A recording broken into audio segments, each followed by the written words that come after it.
बार फिर से दिया जाएगा अपने क्लोजिंग आर्ग्यूमेंट के लिए। और उसके बाद जो इस बहस के लिए सबसे ज़रूरी चीज़ है कि आप और हम और इंटरनेट पर देख रहे लाखों करोड़ों लोग, उनके सवाल जवाब होंगे। तो आप लोग जो यहाँ मौजूद हैं, आपके हम कुछ सवाल लेने की कोशिश करेंगे। 30 मिनट का वक्त हमने उसके लिए तय कर रखा है। इस तरह से ये 2 घंटे की बहस पूरी होगी। 2-3 बुनियादी बातें हैं जिनका हमें ध्यान रखना है। किसी भी किस्म की नारेबाजी में हमें शरीक नहीं होना है। ये हल्ला गुल्ला नहीं है, क्योंकि पूरी दुनिया देख रही है। तो एक नज़ीर कायम करनी है, एक उदाहरण लोगों के सामने रखना है कि पढ़े लिखे लोग इत्तेफाकी और ना इत्तेफाकी रखते हुए भी, एक दूसरे से सहमति और असहमति रखते हुए भी बात कह सकते हैं। यहाँ पर मेरे JNU के प्रोफेसर बैठे हैं, पुरुषोत्तम अग्रवाल जी, जिन्होंने हमें क्लास में सिखाया है कि सहमति का साहस और असहमति का विवेक, और इसका ठीक उलट भी, ये बड़ा जरूरी है। दूसरी बात, ये किसी एक धर्म के बारे में बहस नहीं है। ये बात सबको स्पष्ट होनी चाहिए। किसी धर्म को महान बताने या किसी धर्म को कमतर बताने की ये बहस नहीं है। तो यदि कोई इस उम्मीद से देख रहा है या यहां आया है, तो मैं आपको आश्वस्त करना चाहता हूं कि आपको नाउम्मीदी हाथ लगेगी। इस बहस में बहुत ज्यादा धार्मिक प्रतीकों के इस्तेमाल को लेकर भी, ये दोनों लोग जो अभी आपको गंभीर दिख रहे हैं, भले लोग हैं, कल शाम को चाय पर मिले थे, बहुत हंसी मजाक भी इनके बीच हुआ था, और गलबैयां डालते हुए एक तस्वीर भी हुई थी।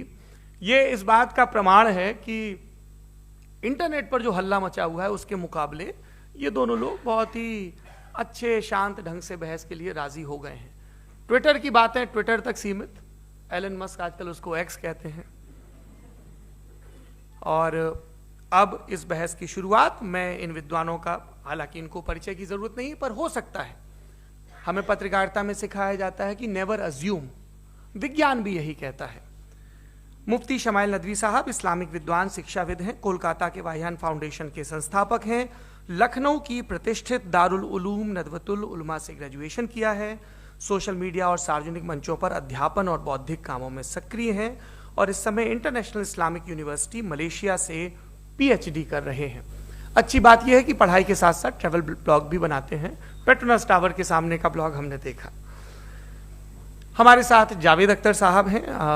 जावेद अख्तर साहब कवि हैं, शायर हैं, गद्य भी लिखते हैं, फिल्मों के लिए संवाद लिखे हैं, गीत लिखे हैं। इससे इतर ये वैज्ञानिक सोच को लेकर या अपने डिक्लेयर्ड एथिज्म को लेकर भी मुखर रहते हैं और अपने तहीं रैशनैलिटी की बात करते हैं। देवियों और सज्जनों, डज गॉड एग्जिस्ट? इस सवाल का जवाब सब अपने अपने तहीं खोजने की कोशिश कर रहे हैं।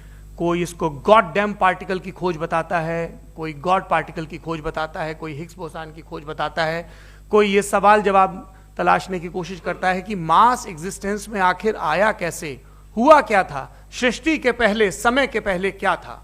और कोई ये कहता है कि ये सारी खोजें जिस मस्तिष्क में हो रही हैं प्रकृति के क्रम में, वो कैसे विकसित हुआ।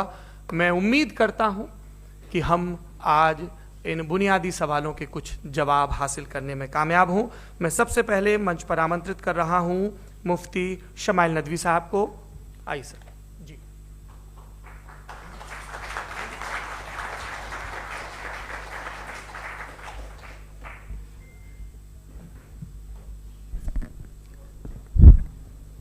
एक आखिरी गुजारिश, आप बोलना शुरू करें। आप लोग प्लीज अपने फोन फ्लाइट मोड पे या साइलेंट मोड पे रखें। एक बार चेक कर लें, कई बार बेध्यानी हो जाती है।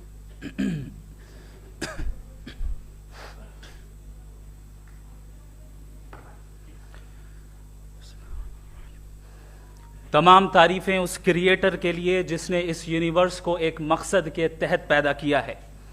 रिस्पेक्टेड जनाब जावेद अख्तर साहब, मिस्टर सौरभ द्विवेदी, और respected audience, thank you all for being here today. आज की डिबेट में चूंकि हम बात करने वाले हैं डज गॉड एग्जिस्ट के टॉपिक पर, तो ये एक ऐसा टॉपिक है जिसके मुताल्लिक कोई भी डिसीजन लेने के लिए अलग अलग स्टैंडर्ड्स हो सकते हैं। लिहाजा डिबेट के शुरू में यह जरूरी है कि हम ये जान लें कि आज के इस टॉपिक में कौन सा स्टैंडर्ड सही होगा और कौन सा गलत होगा। सबसे पहला स्टैंडर्ड जिसे मैं समझता हूं कि हमारे रिस्पेक्टेड जनाब जावेद अख्तर साहब बड़ी तेजी के साथ उसकी तरफ लपकेंगे, वो है साइंस। जबकि साइंस दर हकीकत खुदा के एग्जिस्टेंस को डायरेक्टली साबित करने या उसके एग्जिस्टेंस को डिनाई करने के लिए स्टैंडर्ड नहीं बन सकती। और उसकी वजह क्या है, ये मैं नहीं कह रहा, ये वो लोग कह रहे हैं जो साइंस के एक्सपर्ट्स हैं। नेशनल एकेडमी ऑफ साइंस कहती है science doesn't have the processes to prove और disprove the existence of God. Why? क्योंकि साइंस का ताल्लुक एम्पेरिकल एविडेंस से है और एम्पेरिकल एविडेंसेस का ताल्लुक हमारे नेचुरल और फिजिकल वर्ल्ड से है, जबकि गॉड नॉन फिजिकल और सुपर नेचुरल रियलिटी है। लिहाजा नॉन फिजिकल रियलिटी को आप उस टूल के साथ नहीं चेक कर सकते जिसका काम फिजिकल रियलिटी को तलाश करना है। लिहाजा आज इस डिबेट में गॉड की एग्जिस्टेंस को साबित करने या उसे डिनाई करने में साइंटिफिक एविडेंस को एक्सेप्ट नहीं किया जाएगा। दूसरा स्टैंडर्ड हो सकता है रेविलेशन, कि रेविलेशन के जरिए हम यह साबित करें कि गॉड एग्जिस्ट करता है या नहीं। लेकिन यह स्टैंडर्ड भी आज इररेलेवेंट है। क्यों? क्योंकि रेविलेशन मेरे नजदीक सोर्स ऑफ नॉलेज है, वैलिड सोर्स ऑफ नॉलेज है, लेकिन हमारे जावेद अख्तर साहब के नजदीक ये वैलिड सोर्स ऑफ नॉलेज नहीं है। लिहाजा आज की डिबेट में मैं एक भी एविडेंस किसी भी मजहबी स्क्रिप्चर से नहीं दूंगा ताकि जावेद अख्तर साहब के लिए वो अनएक्सेप्टेबल ना हो। तीसरा जो मेयार हो सकता है वो है ऑब्जर्वेशन, कि भाई कोई कहे कि हमें खुदा दिखाओ, अगर है तो दिखाओ, या ये कि खुदा के एग्जिस्टेंस पर एम्पेरिकल एविडेंस दो, तो ये है दर हकीकत गलत टूल का इस्तेमाल करना। ये ऐसा ही है कि जावेद साहब मुझसे ये मुतालबा करें कि मुफ्ती साहब आप मेटल डिटेक्टर के जरिए प्लास्टिक डिटेक्ट करके दिखाएं। अब चूंकि प्लास्टिक डिटेक्ट नहीं हो पा रही है लिहाजा plastic does not exist. No, you are using the wrong tool. इस टूल से प्लास्टिक को डिटेक्ट नहीं किया जाता। लिहाजा मैं समझता हूं कि गॉड के एग्जिस्टेंस पर एम्पेरिकल एविडेंस का मुतालबा करना एक बचकाना मुतालबा है, और हमारे रिस्पेक्टेड जनाब जावेद अख्तर साहब इस स्टेज से अब बहुत आगे निकल चुके हैं। अब बचता है एक ही स्टैंडर्ड, और वो स्टैंडर्ड है अक्ल, लॉजिक, रीजनिंग। और यही वो स्टैंडर्ड है जिसके तहत गॉड की एग्जिस्टेंस को साबित किया जाएगा या गॉड की एग्जिस्टेंस को डिनाई किया जाएगा। लेकिन चूंकि ये बहुत इंपॉर्टेंट और सेंसिटिव टॉपिक है, इसलिए लॉजिकल आर्ग्यूमेंट भी ऐसा होना चाहिए जो डेफिनेटिव हो, इनडेफिनेटिव ना हो, जो 2 और 2 4 की तरह बिल्कुल वाजे हो, जिसे लॉजिकली रिजेक्ट करना पॉसिबल नहीं हो। फॉर एग्जाम्पल हम कहें हमारे रिस्पेक्टेड मिस्टर सौरभ साहब, ये एक इंसान है और तमाम इंसान कॉन्शियस बीइंग है, लिहाजा नतीजा क्या निकला, हमारे सौरभ साहब भी कॉन्शियस बीइंग है। क्या ये इनडेफिनेट आर्ग्यूमेंट है या डेफिनेट आर्ग्यूमेंट है? ये डेफिनेट आर्ग्यूमेंट है। ये 2 और 2 की तरह वाजे है, इसमें किसी तरह जो है लॉजिकली इसको रिजेक्ट नहीं किया जा सकता। तो अगर आज हमारे जावेद अख्तर साहब ऐसी कोई अकली दलील और लॉजिकल एविडेंस दें खुदा के ना होने पर जो डेफिनेट भी हो, तो मैं ये ऐलान करता हूं कि यकीनन मैं उस एविडेंस को कबूल करूंगा और उस पर गौर करूंगा। लेकिन साथ में यह भी ऐलान कर देता हूं प्रेडिक्शन के तौर पर कि ऐसा कोई डेफिनेट आर्ग्यूमेंट कोई नहीं पेश कर सकता। दलील हम देंगे और डेफिनेटिव दलील देंगे, लॉजिकल दलील देंगे, ऐसी दलील देंगे जो एंटायर एथिस्टिक वर्ल्ड उसे रेफ्यूट नहीं कर सकती। चलें अब हम एक एग्जाम्पल सोचते हैं, एक सिनेरियो, सिंपल सिनेरियो, तमाम ऑडियंस से गुजारिश है, हम और आप एक आइसोलेटेड आइलैंड पर हैं, ऐसा आइलैंड जहां पे हमसे पहले कोई कभी नहीं गया। चलते चलते आपके सामने अचानक आपने देखा एक पिंक कलर की बॉल पड़ी हुई है। सबसे पहला सवाल आपके जहन में क्या आएगा कि ये बॉल यहां क्यों आई, कैसे आई, ये पिंक कलर की ही क्यों है, कोई और कलर भी हो सकता था, ये इसी शेप में क्यों है, कोई और शेप भी हो सकता था। नेचुरली आप इस तरफ पहुंचेंगे कि कोई ना कोई है जिसने इन स्पेसिफिक प्रॉपर्टीज के साथ इस बॉल को बनाया है और यहां पे रखा है। चूंकि आप जानते हैं कि ये जो बॉल है इसका एग्जिस्ट करना जरूरी नहीं है, ये एग्जिस्ट कर भी सकती थी, नहीं भी कर सकती थी, और एग्जिस्ट करना ही था तो किसी और फॉर्म में करती, किसी और कलर में करती। अब आप इस बॉल को एक्सपैंड करते चले जाएं, एक्सपैंड करते चले जाएं, एक्सपैंड करते चले जाएं, यहां तक कि ये बॉल यूनिवर्स के साइज की हो जाए। बताइए कि क्या साइज के बढ़ जाने से सवाल बदल जाएगा? हरगिज नहीं बदलेगा। अभी भी सवाल रहेगा, ये यूनिवर्स कहां से आया, इन स्पेसिफिक प्रॉपर्टीज के साथ कहां से आया, क्यों आया, किसने बनाया, ये सवाल उस वक्त भी वैलिड रहेगा। लेकिन ये सवाल अगर हम जनाब जावेद अख्तर साहब से करें तो चूंकि इनका वर्ल्ड व्यू एथिस्टिक है, और सिर्फ इनका नहीं, मतलब जितने भी एथिस्ट हैं और एथिस्टिक वर्ल्ड व्यू को रखने वाले से अगर आप ये सवाल करें कि ये यूनिवर्स कहां से आया, तो इनका जवाब या तो आर्ग्यूमेंट फ्रॉम इग्नोरेंस होगा या डॉगमेटिक होगा। या तो ये कहेंगे कि मुझे नहीं पता कि ये कहां से आया, लिहाजा गॉड डज नॉट एग्जिस्ट, ये आर्ग्यूमेंट फ्रॉम इग्नोरेंस है, या ये कहेंगे कि ये यूनिवर्स खुद ब खुद बन गया। इसका मतलब ये है कि उस बॉल को भी खुद ब खुद बन जाना चाहिए, लेकिन बॉल के ताल्लुक से ये एक्सप्लेनेशन एक्सेप्ट नहीं की जाएगी कि ये खुद ब खुद बन गई, लेकिन यूनिवर्स के ताल्लुक से कर दिया जाएगा। इसे हम दूसरे अल्फाज में डॉगमा भी कह सकते हैं। दूसरी चीज, हमारे जावेद अख्तर साहब जरूर गॉड ऑफ गैप्स की मिसाल भी जरूर देंगे, और मिसाल देंगे कि पहले जमाने में बिजलियां कड़कती थी तो लोगों ने किसी एक खुदा की तरफ, और बारिश होती थी तो दूसरे खुदा की तरफ मंसूब कर दिया, उनके पास दलील नहीं थी। यह हमारा वर्ल्ड व्यू है ही नहीं, यह हमारा वर्ल्ड व्यू है ही नहीं, क्योंकि नेचुरल फिनोमेना के प्रोसेस की इंटरप्रिटेशन को जान लेने से यह कहां से साबित हो गया कि गॉड एग्जिस्ट नहीं करता है। इस पर मैं इंशाअल्लाह अभी आगे बात करूंगा। आप हजरात ये भी देखेंगे, और मैं ये एक्सपेक्ट करता हूं कि हमारे रिस्पेक्टेड जनाब जावेद अख्तर साहब जरूर इमोशनल आर्ग्यूमेंट्स भी देंगे, जो कि एक लॉजिकल फेलेसी है जब बात आती है ट्रुथ को डिसाइड करने में। क्यों? मिसाल के तौर पर वो कहेंगे कि अगर गॉड है तो ईविल क्यों एग्जिस्ट करता है, जबकि मैं कहता हूं ईविल का एग्जिस्ट करना गॉड के एग्जिस्ट करने की दलील है, उसके खिलाफ नहीं है। चूंकि अगर गॉड है तो हम सब उसके सामने अकाउंटेबल हैं, और अगर हम अकाउंटेबल हैं तो अकाउंटेबिलिटी के लिए ईविल का मौजूद होना जरूरी है, उसके बगैर हम अकाउंटेबल नहीं हो सकते। और अगर हम अकाउंटेबल नहीं हैं तो हम जनाब जावेद अख्तर साहब से पूछेंगे कि आप बताएं कि फिर सफरिंग इस दुनिया में क्यों है? अगर खुदा नहीं है तो सफरिंग क्यों है? और उन लोगों के जज्बे का क्या जिनके अंदर सफरिंग के बाद इंतकाम लेने का जज्बा पाया जाता है, और वो इस दुनिया से ऐसे ही चले गए, क्या उनकी सारी तकलीफें बेकार चली जाएंगी? अब आ जाएं उसी एग्जाम्पल की तरफ कि बॉल, मुझसे अगर कोई पूछे इस बॉल को किसने बनाया, और या इस एक्सपेंडेड बॉल को किसने बनाया, मैं कहूंगा कि चूंकि ये यूनिवर्स और इस यूनिवर्स की तमाम चीजें कॉन्टिंजेंट हैं। कॉन्टिंजेंट होने का मतलब ये होता है कि जो अपने एग्जिस्टेंस पे किसी के ऊपर डिपेंड करती हो, तो जाहिर है ये यूनिवर्स कॉन्टिंजेंट है। और अगर कोई चीज कॉन्टिंजेंट नहीं है तो मैं रिक्वेस्ट करूंगा कि मुझे दिखा दें कि कौन सी चीज यूनिवर्स में कॉन्टिंजेंट नहीं है, हम भी जरा गौर कर लें और हम भी देख लें।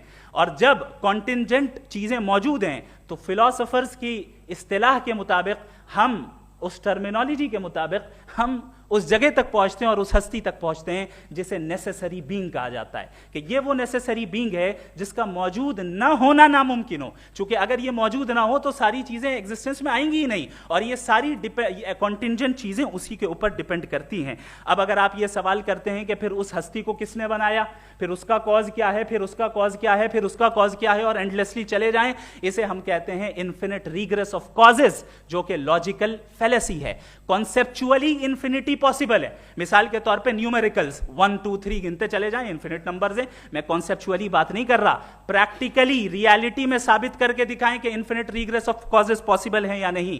अगर पॉसिबल है तो हम मान लेंगे, मिसाल दे दें, और पॉसिबल नहीं है तो एक ही ऑप्शन बचता है जिसे हम कहते हैं नेसेसरी बीइंग। ऐसी नेसेसरी बीइंग जो इंडिपेंडेंट है, क्योंकि अगर वो डिपेंडेंट हुई तो वो नेसेसरी नहीं रहेगी। ऐसी इंडिपेंडेंट बीइंग जो इटर्नल है, अगर वो इटर्नल नहीं होगी, उसकी बिगिनिंग होगी तो वो खुद कॉन्टिंजेंट है। ऐसी बीइंग जो पावरफुल है, क्योंकि कॉन्टिंजेंट को एक्चुअलाइज करने के लिए पावर चाहिए। ऐसी बीइंग जो इंटेलिजेंट है और नॉलेजेबल है, क्योंकि ये यूनिवर्स स्पेसिफिक फॉर्म और स्पेसिफिक लॉज ऑफ नेचर के तहत प्रिसाइजली चल रहा है। Thank you. थैंक यू मुफ्ती साहब। मैं इन दलीलों के बाद जावेद अख्तर साहब से गुजारिश करूंगा, आप बैठ के बोलना चाहेंगे या बाहर? जी।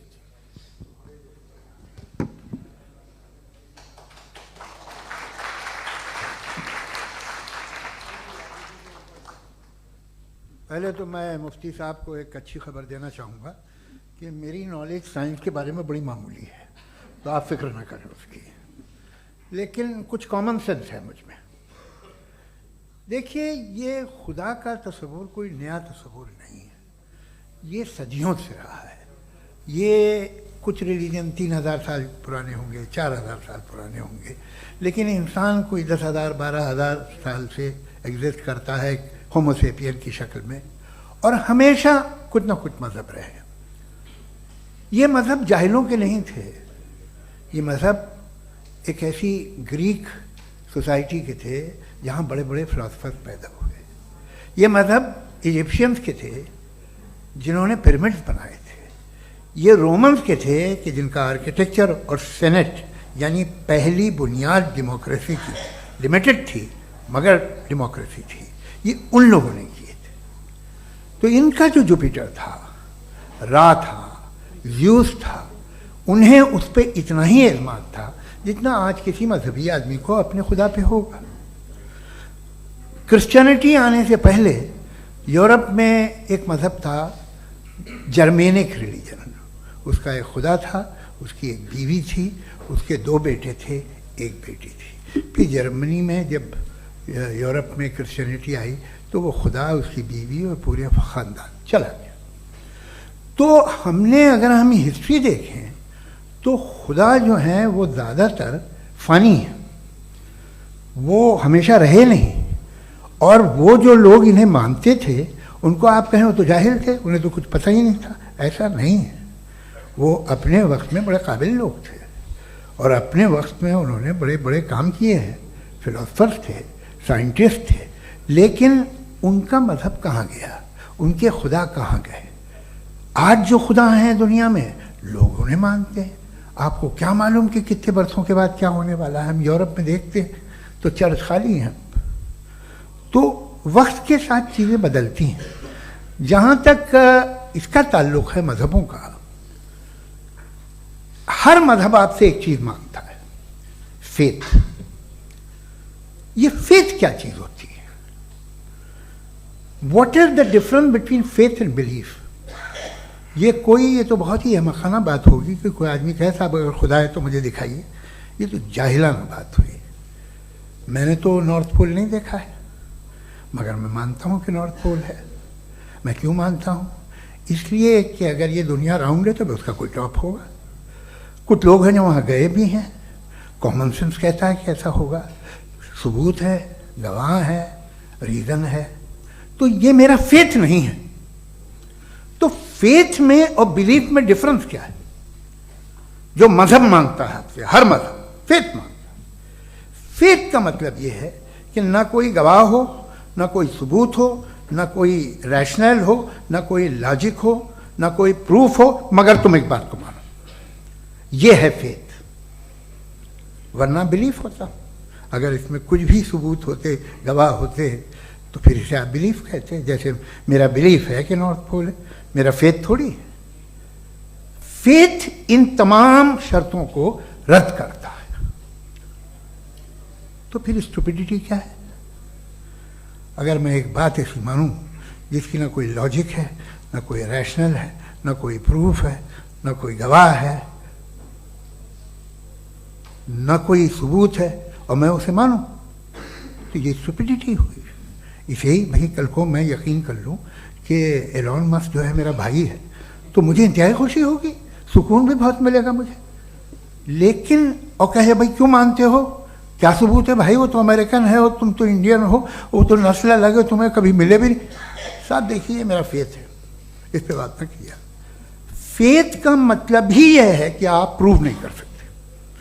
अगर आप प्रूव कर सकते हो तो फेथ की जरूरत ही नहीं, फिर तो आप बात करेंगे, आप कितनी बहस कर लीजिए। अल्टीमेटली दुनिया का हर मजहब फेथ पे टिका है, और फेथ का मतलब है एक ऐसा यकीन जिसका कोई सबूत, कोई गवाह, कोई रैशनल नहीं। अब आप ये कहें, क्या आप ये क्यों कह रहे हैं कि साहब ये कायनात किसने बनाई? कमाल ये है कि आपने बताया कि एक आइलैंड पे गए और एक बॉल देखी। आपने ये नहीं कहा कि आइलैंड किसने बनाया, आपको सिर्फ बॉल पे हैरत हुई। हमने आइलैंड पे हमने हैरत नहीं की, होते हैं आइलैंड। इसी तरह ये आइलैंड है, सितारे, ये गैलेक्सीज, ये सब आइलैंड हैं, खला में। हम उन्हें टेकन फॉर ग्रांटेड लेते हैं, हम पूछते नहीं किसने बनाए। आपने जजीरे के बारे में भी नहीं पूछा है। मेरी पैदाइश कैसे हुई? क्या मैं प्लान्ड पैदा हुआ था? I was plan to be born, या एक लकी स्पर्म था जो किसी एग से चिपक गया? मेरी पैदाइश रैंडम। और इंसाफ जिसे आप कहते हैं, इंसाफ का तो नेचर से कोई वास्ता ही नहीं। जो आप कहते हैं कि एक दिन इंसाफ मिलेगा, इंसाफ is a human concept, nature में कोई इंसाफ नहीं। अगर शेर हिरन को खा जाता है तो उसे कोई सजा नहीं मिलती। अगर एक आंधी आती है और हरे भरे पेड़ों को उखाड़ के फेंक देती है तो आंधियों की जेल नहीं होती है। नेचर में इंसाफ नहीं, इसलिए मुझे नेचर को इंसाफ की जरूरत भी नहीं। नेचर तमाम एक है। अब हम कहें कि साहब ये देखिए जो मैंने खाना खाया था ये मेरी आंख तो नहीं यूं कर दिया उसे, तो इसे सजा मिलनी नहीं, वो सिस्टम है, ऐसे ही चल रहा है। नेचर बगैर इंसाफ के है। इंसाफ इज अ ह्यूमन कॉन्सेप्ट। तो जो आपसे कहता है कि मैं तुम्हें इंसाफ दूंगा, वो इंसानी जहन की पैदावार है। ये नेचुरल है ही नहीं, ये आसमानी है ही नहीं। नेचर का तसव्वुर, इंसाफ का तसव्वुर। भाई आप साथ मिलते हैं, अब आप लेफ्ट हैंड ड्राइव करते हैं, ये क्या है? तमाम सच, तमाम नेकी, तमाम शराफत लेफ्ट हैंड ड्राइव है। वरना क्या होगा, या तो आप क्रॉस कर देंगे, आपका एक्सीडेंट हो जाएगा, या आप किसी को मार देंगे, या ट्रैफिक जैम हो जाएगा। झूठ, बेईमानी, रिश्वतखोरी, ये तमाम जो है driving on the wrong side, इसके ऊपर कुछ नहीं। ये तो हमने बनाया, जैसे हमने लेफ्ट हैंड ड्राइव बनाई है। ये कॉन्सेप्ट ऑफ इंसाफ जो है ये हमारा है, इसका नेचर से कोई वास्ता नहीं। शेर खा जाता है हिरन को, उसे जेल होती है क्या? कुछ भी नहीं, है ही नहीं। तो ये जो दुनिया के रिलीजन प्रॉमिस करते हैं आपसे इंसाफ, इसी से मालूम होता है कि ये मैन मेड है। ये तसव्वुर कहीं और का है ही नहीं। जो नेचर है, कुछ लोग कहते हैं नेचर ही खुदा है, तो नेचर में तो इंसाफ नहीं कहीं। और आप वादा कर रहे हैं कि तुम्हें मरने के बाद इंसाफ मिलेगा।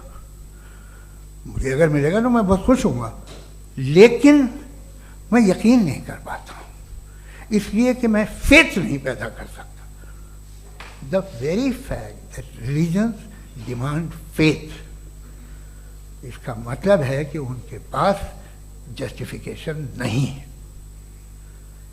अच्छा था, फिर रिलीजन अगर मॉडरेशन में है, कोई सा भी नहीं, वो आप में कुछ खूबियां भी पैदा करता होगा। देखिए उससे ये फ़ायदा है, वो फ़ायदा है। अल्कोहल जो है वो ज़्यादातर दवाओं में यूज़ होती है, और एक सर्वे किया गया था अमेरिका में कि लॉन्जिटिविटी किन लोगों की है। तो एक तरफ वो लोग थे जो शराब पीते ही नहीं थे, और एक तरफ वो थे जो एक बोतल शराब रोज़ पीते थे। सबसे ज़्यादा लंबी उम्र उनकी है जो 2 पैक नाप के शराब पीते और खाना खाते हैं। मगर हम शराब को बुरा समझते हैं, मैं भी बुरा समझता हूँ। क्यों? ऐसा होता नहीं। कुछ चीज़ों में आदत होती है कि वो बढ़ती है। आज तक में एक आदमी दूध पीता है, आप 10 साल बाद भी मिलेंगे तो एक ही गिलास पीता होगा। ऐसा नहीं होता, सुबह से दूध पीता रहता है। मिल्कोहलिक मैंने नहीं देखे, अल्कोहलिक होते हैं। ये टेंडेंसी है मजहब की कि वो बढ़ता है, जैसे कैंसर बढ़ता है, जैसे शराब बढ़ती है।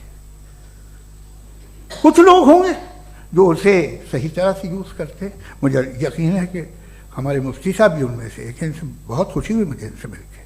लेकिन कितने लोग हैं कि आज आप देखते हैं दुनिया में जो तबाहियाँ हैं, इनमें कितना हाथ है उन लोगों का जो बिलीवर कहते था मजहब ये नहीं कहता, ना कहता होगा, मगर जब ये मजहब पीते हैं तो ऐसे बिहेव करते हैं। थोड़ा सा अगर हो तो शायद बहुत अच्छी बात, लेकिन शराब थोड़ी सी नहीं रहती, उसमें टेंडेंसी है पहले। थोड़ा सा अगर 2-3 कैंसर के सेल हो ना बॉडी में तो आदमी स्लिम रहेगा, लेकिन वो 2-3 सेल नहीं रहते, वो मल्टीप्लाई होते हैं।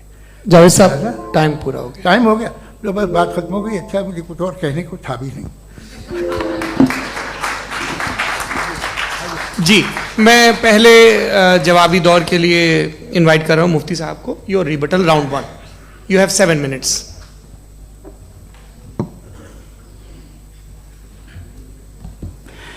Thank you very much Javed साहब, आपकी बात को सुनकर बड़े महजूज हुए हम लोग। महजूज, do you understand? We enjoyed. Okay, अब थोड़ा सा लॉजिकली उसको हम लोग देखते हैं। दरअसल हम लोगों ने कल गुजारिश की थी मुफ्ती साहब से भी, जावेद साहब से भी, कि हिंदुस्तानी जबान आम फहम सबको समझ में आ जाए और जहां कहीं आप मुश्किल शब्द इस्तेमाल करें वहां बताते भी चलें। Thank you. तो सबसे पहले हमारे रिस्पेक्टेड जावेद साहब ने हवाला दिया कि खुदा फानी है। कितने मजहब आगे चले गए, किसी ने जुपिटर को खुदा माना, किसी ने किसी को माना। मैं कहता हूं जिसने कॉन्टिंजेंट चीज को खुदा माना, गलत माना, वो खुदा ही नहीं, वो खुदा ही नहीं है।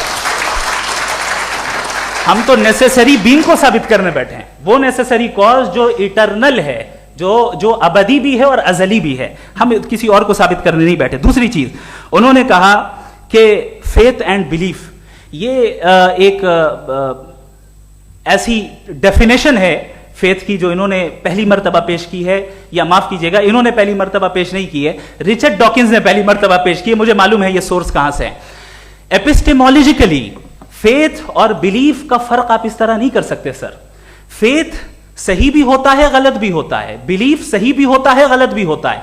जो लॉजिक, रीजन और एविडेंस से बैक्ड होगा वो फेथ सही होगा। और आप जिस फेथ की बात कर रहे हैं कि इलॉजिकल है और उसके पीछे नहीं है, तो we are on the same page.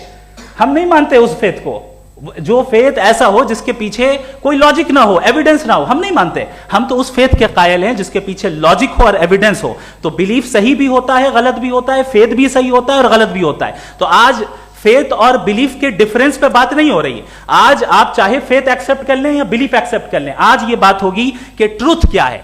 चाहे ट्रू बिलीफ सही है या ट्रू फेथ सही है, और फॉल्स फेथ क्या है और फॉल्स बिलीफ क्या है, बात इस पे हो रही। दूसरी चीज इन्होंने पूछा स्टुपिडिटी फिर क्या है। अगर फेथ रिलीजन स्टुपिडिटी नहीं है तो और क्या है? चूंकि फेथ का मुतालबा करते हैं तो स्टुपिडिटी क्या है? मैं कहता हूं स्टुपिडिटी एथिज्म है। उसकी वजह यह है कि आप एक सड़क पे जा रहे हो और आप किसी गार्डन में जाएं और देखें वहां लिखा है फूलों के साथ I love Javed Akhtar and I really do, I love you sir. So जब आप वहां पर पहुंचे तो वहां पहुंचकर अब ये बताएं, क्या आप ये कहेंगे wow what a natural selection? ये क्या नेचुरल सिलेक्शन है? नहीं, ये प्रिसाइजली डिजाइंड है, इसके पीछे डिजाइनर है। लिहाजा अगर कोई एक ऐसी कॉमन सेंस की बात को कबूल नहीं कर रहा है कि यूनिवर्स जो इतने प्रिसाइजली काम कर रहा है, हम कह दें कि खुद ब खुद बन गई, मैं समझता हूं इससे बड़ी स्टुपिडिटी और कुछ नहीं है। ये रैशनल चीज है। फिर हमारे सर ने कहा कि आपने बॉल पे फोकस किया, आइलैंड पे फोकस नहीं किया। अरे आइलैंड को किसने बनाया यही समझाने के लिए तो बॉल की मिसाल दे रहा हूं। और बॉल भी कॉन्टिंजेंट है, आइलैंड भी कॉन्टिंजेंट है, दोनों नेसेसरी बीइंग का मुतालबा करते हैं। आगे इन्होंने कहा कि नेचर में कोई इंसाफ नहीं है। हम डिसाइड करते हैं कि मोरालिटी क्या होती है, इंसाफ क्या होता है। हम डिसाइड करते हैं, जैसे ड्राइविंग सीट में ट्रैफिक वाला, ये तो किसी खुदा ने नहीं कहा, ये है, इसे कहते हैं फॉल्स इक्विवेलेंस। ये एक लॉजिकल फेलेसी है। आपने जो है मिसाल दी ड्राइविंग की और ट्रैफिक की, ये सब्जेक्टिव मोरालिटी है।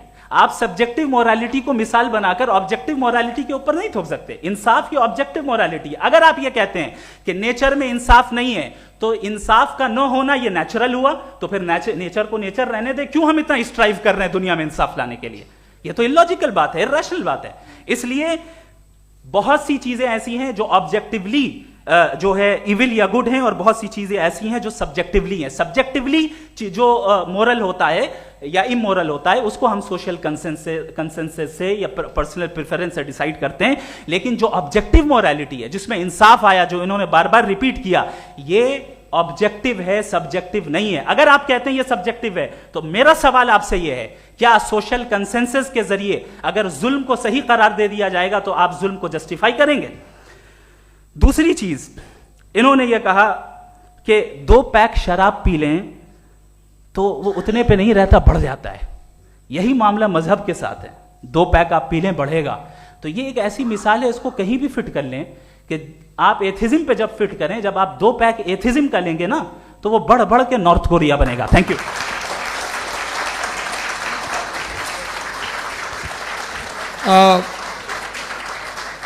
फर्स्ट राउंड के रिबटल के लिए मैं जावेद साहब को इनवाइट कर रहा हूं। आपके पास 7 मिनट का वक्त है, रीसेट कर दीजिएगा प्लीज।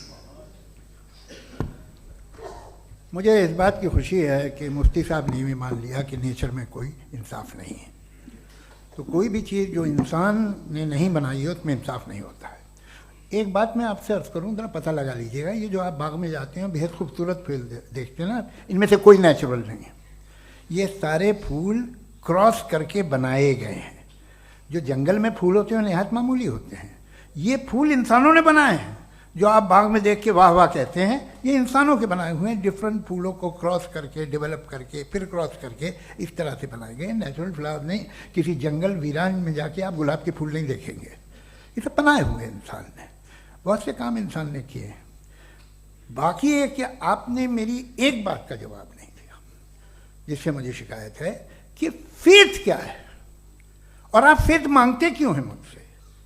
आप तो लॉजिकल हैं, आपके पास तो सारे रैशनल्स हैं, आपके पास सारे सबूत हैं, तो आपको फेथ की डिमांड क्यों करते हैं कि भाई तुम सरेंडर कर दो और सवाल मत करो। कोई मजहब सारे सवाल करने की इजाजत नहीं देता है और मना करता है कि ज़्यादा सवाल ना करो, बह जाओगे तुम। आप क्यों रोकते हैं?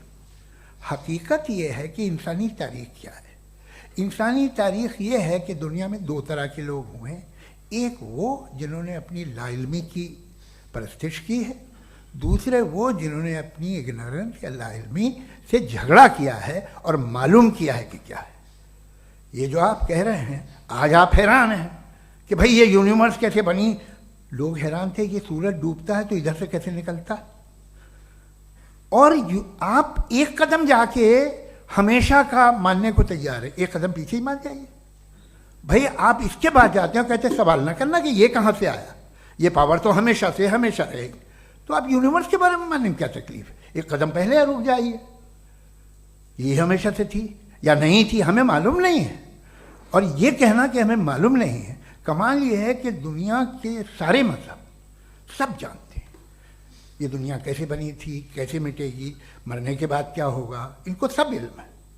इनको किसी को डायनासोर होते थे पहले ये नहीं पता था, किसी को नहीं पता। किसी भी दुनिया की मजहबी किताब में डायनासोर का जिक्र नहीं है।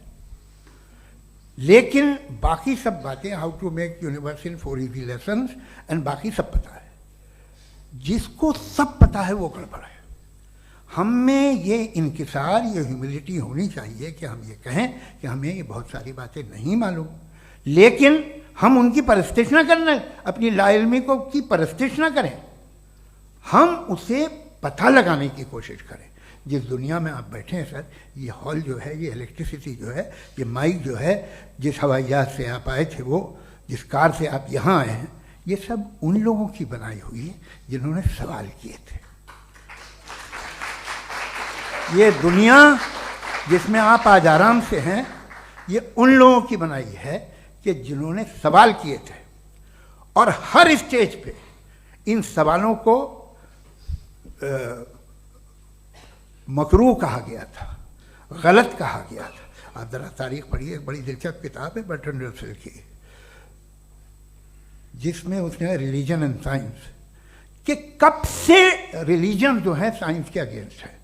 और हद तो यह है कि भाप के इंजन के खिलाफ थे, स्टीम इंजन के भी खिलाफ थे, और फतवे हुए उन पर, वेटिकन ने दिए। तो ये हमेशा, अभी जैसे ही ये राइट फिंगर आते हैं अमेरिका में पावर में, तो वो जो अपना ये क्या बोलते हैं उसे, सीड क्या वर्ड है, सीड क्या जो, हाँ नहीं सीड जो होते हैं जिन पे जी नहीं भाई, वो जो ह्यूमन बॉडी के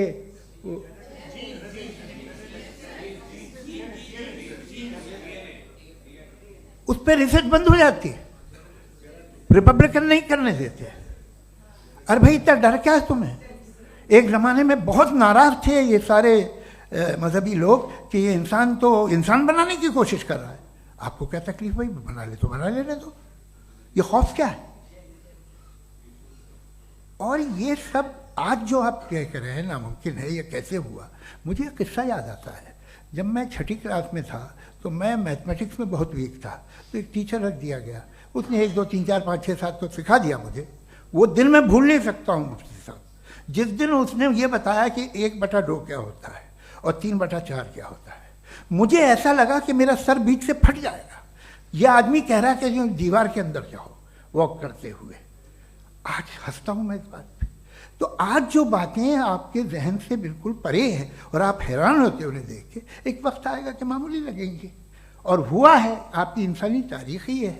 इतनी जल्दी सारे फैसले आप मत कर लीजिए, थोड़ा ये ह्यूमिलिटी रखिए कि भाई ये हमें नहीं मालूम।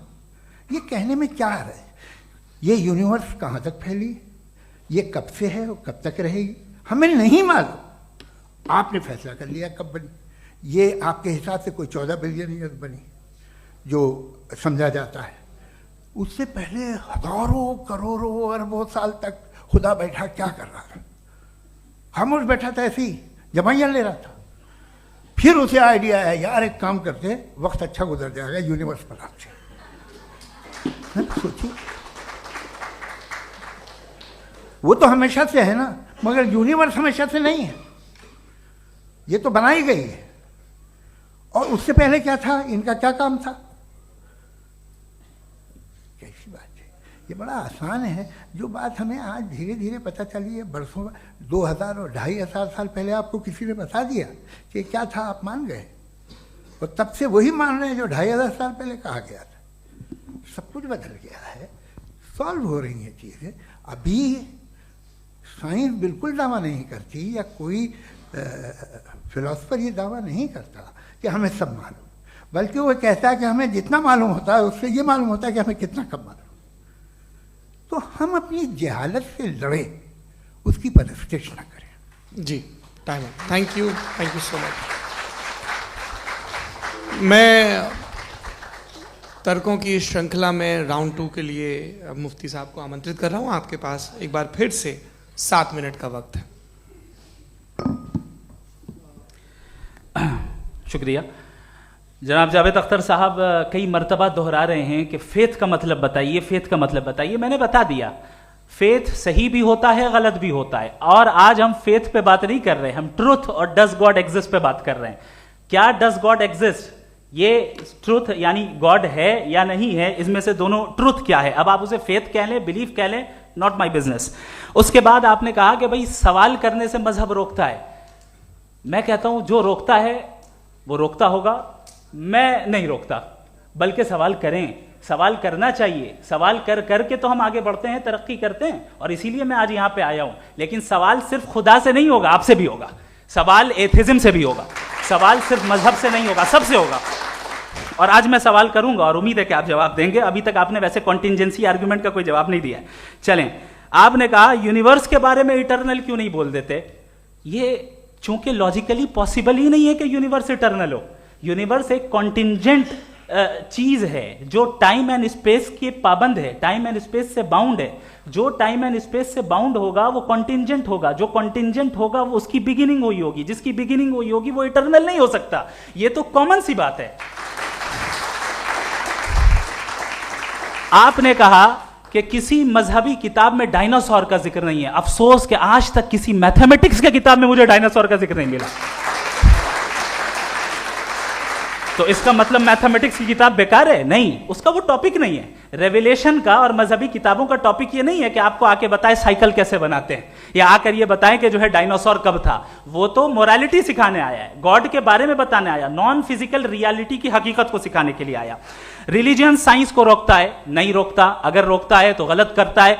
रिलीजियन साइंटिज्म को रोकता है, जिसमें हमारे जावेद साहब मुब्तला है। साइंस और साइंटिज्म में फर्क है।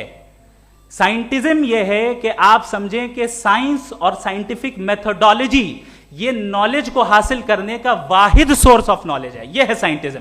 हम इसे रिजेक्ट करते हैं। हम साइंस को तो तरक्की करते हैं, भाई आप हमारी पूरी तारीख कर लें, पढ़ लें तो आपको पता चल जाएगा। बहरहाल ये अलग टॉपिक है। उसके बाद इन्होंने एक लफ्ज कहा, वेटिकन ने फतवा दिया। वेटिकन का फतवे से कोई ताल्लुक नहीं है, दोनों कॉन्ट्राडिक्टरी अल्फाज हैं। उसके बाद उन्होंने कहा कि भाई हमें नहीं मालूम। अगर नहीं मालूम तो क्लियरली कह देना कि नहीं मालूम है, इसमें क्या हरज है। तो वही तो मैं कह रहा हूं ना कि आप कह दें कि नहीं मालूम, लेकिन क्लेम क्यों कर रहे हैं कि गॉड एग्जिस्ट नहीं कर रहा है? आप कह दें नहीं मालूम है, हो सकता है हो सकता ना हो, लेकिन आप क्लेम कर रहे हैं। The moment you say God does not exist, this is a claim, and now the burden of proof is upon you too, जैसे हमारे ऊपर है। और क्यों है मैं बताता हूं, क्यों है ये भी मैं बताता हूं। फिलोसॉफिकली जो क्लेम होता है ना, सिर्फ ये नहीं होता कि इंसान कहे पॉजिटिव क्लेम करे और नेगेटिव क्लेम करे तो बर्डन ऑफ प्रूफ नहीं है। आप मिसाल के तौर पे मैं कहूं कि फुला उस कमरे में कोई नहीं है, मैंने एक नॉलेज का क्लेम किया है। उस कमरे में कोई नहीं है, मैंने एक नॉलेज का क्लेम किया। या तो मैं कहूं मुझे नहीं पता, हो भी सकता है नहीं भी हो सकता है, this is not a claim. लेकिन जब मैं कह रहा हूं कि वहां कोई नहीं है, या मैं कह रहा हूं वहां कोई है, दोनों क्लेम है और दोनों के ऊपर बर्डन ऑफ प्रूफ है। हमारे ऊपर भी बर्डन ऑफ प्रूफ है, मैंने कंटिजेंसी आर्ग्यूमेंट दिया, इसे तोड़कर दिखाइए। आखिरी चीज, इन्होंने कहा कि खुदा दुनिया बनाने से पहले 150 साल पहले या करोड़ों साल पहले क्या कर रहा था। अरे हजरत, चलें बहरहाल मैं जवाब दे देता हूं, आप हमारे रिस्पेक्टेड पर्सनालिटी हैं, अगर आप नहीं होते तो मैं इसे एंटरटेन ही नहीं करता। टाइम, ये 100 साल पहले या 100 साल बाद, पहले बाद में अभी, ये वो अल्फाज हैं जिनका ताल्लुक टाइम से है। टाइम शुरू ही हुआ है यूनिवर्स की बिगिनिंग के बाद, तो उसके पहले खुदा क्या कर रहा था? सवाल इलॉजिकल है, ये फेलेसी है। यानी आप ये कह रहे हैं कि यूनिवर्स के बनने से पहले खुदा क्या कर रहा था? टाइम के बनने से पहले, पहले का ताल्लुक टाइम से, टाइम उस वक्त था ही नहीं, तो ये सवाल ही इनवैलिड है खुदा के ताल्लुक से। दूसरी चीज, आर्ग्यूमेंट ऑफ कंटिजेंसी जो मैंने आपके सामने पेश की है, आपने बार बार ये प्रूफ किया और ये कह रहे हैं कि गॉड ऑफ गैप्स। देखिए, पहले नहीं मालूम था, साइंस ने कर दिया। सिंपल्स की मिसाल से मैं समझा देता हूं। जिस गैप्स की आप बात कर रहे हैं ना, साइंस उन गैप्स को जिन चीज के जरिए भी प्रूव करेगा वो कॉन्टिंजेंट ही होगा, अब चाहे वो फोर्स हो, मैटर हो या एनर्जी हो। लिहाजा सवाल हमारा उस वक्त भी वैलिड होगा जब तक कि आप नेसेसरी बीइंग पे ना आ जाएं, और इन्फिनिट रिग्रेस पॉसिबल नहीं है of causes in practical world, तो जाहिर है कहीं रुकना पड़ेगा, जहां रुकेंगे वही खुदा है। दूसरी चीज, आपने ये कहा, क्या कह रहा था मैं, किस पॉइंट को? What? Oh no, after that. Just now. हाँ, जहां रुकेंगे वही खुदा है। बहरहाल, तो टाइम का जिक्र हो गया, गॉड ऑफ गैप, सॉरी, या इसकी एक मिसाल आप ले लें। एक कार है, एक साहब ने देखा कि भाई कार जो है उसके व्हील्स कितने अच्छे लगे हुए हैं सही जगह पे, स्टीयरिंग जो है कितने अच्छे जगह पे लगी हुई है, और सीट्स कितने वेल डिजाइंड है, कितनी प्रिसाइजली ये कार काम कर रही है, तो जरूर कोई ना कोई इसे क्रिएट किया है, किसी ने क्रिएट किया है। अब जावेद साहब आए और कहे, अरे जनाब बोनेट खोलिए, इसमें इंजन है, इंजन इस कार को चला रहा है, hence prove no one has created the car. This is illogical, this is irrational. आपने इंजन के जरिए उस गैप को तो साबित किया, लेकिन क्या उससे कार की जो क्रिएशन है और उसका जो क्रिएटर है ये इम्पॉसिबल हो जाए? ऐसा पॉसिबल है? उसका सवाल खत्म हो जाए, ऐसा पॉसिबल है? नहीं। आपने गैप्स को फिल करके, कॉन्टिंजेंट चीजों से गैप्स को फिल करके हमारे ऑब्जर्वेशन को और ब्रॉड कर दिया। अब हमें और पता चल गया कि ये जो कार है इसका सिस्टम कितना ज्यादा कॉम्प्लेक्स है। पहले कम समझते थे, अब कॉम्प्लेक्सिटी और ज्यादा वाजे हो गई। अब हमें समझ में आ रहा है कि हमारी सर्टेनिटी और बढ़ गई कि जरूर इस कार को किसी ना किसी ने बनाया। यही मामला यूनिवर्स का है। साइंस हमेशा फिजिकल वर्ल्ड की चीजों को ही फिल करती जाएगी और फिजिकल चीजों से ही करती जाएगी, चूंकि एम्पेरिकल एविडेंस का ताल्लुक फिजिकल वर्ल्ड से है। आप साइंस के जरिए मेटाफिजिकल रियलिटी को कभी साबित नहीं कर सकते। ये रॉन्ग टूल का इस्तेमाल करना है। ये वही काम है कि आप मेटल डिटेक्टर से प्लास्टिक डिटेक्टर करने चलें, जो कि जाहिर है सही नहीं है। Thank you.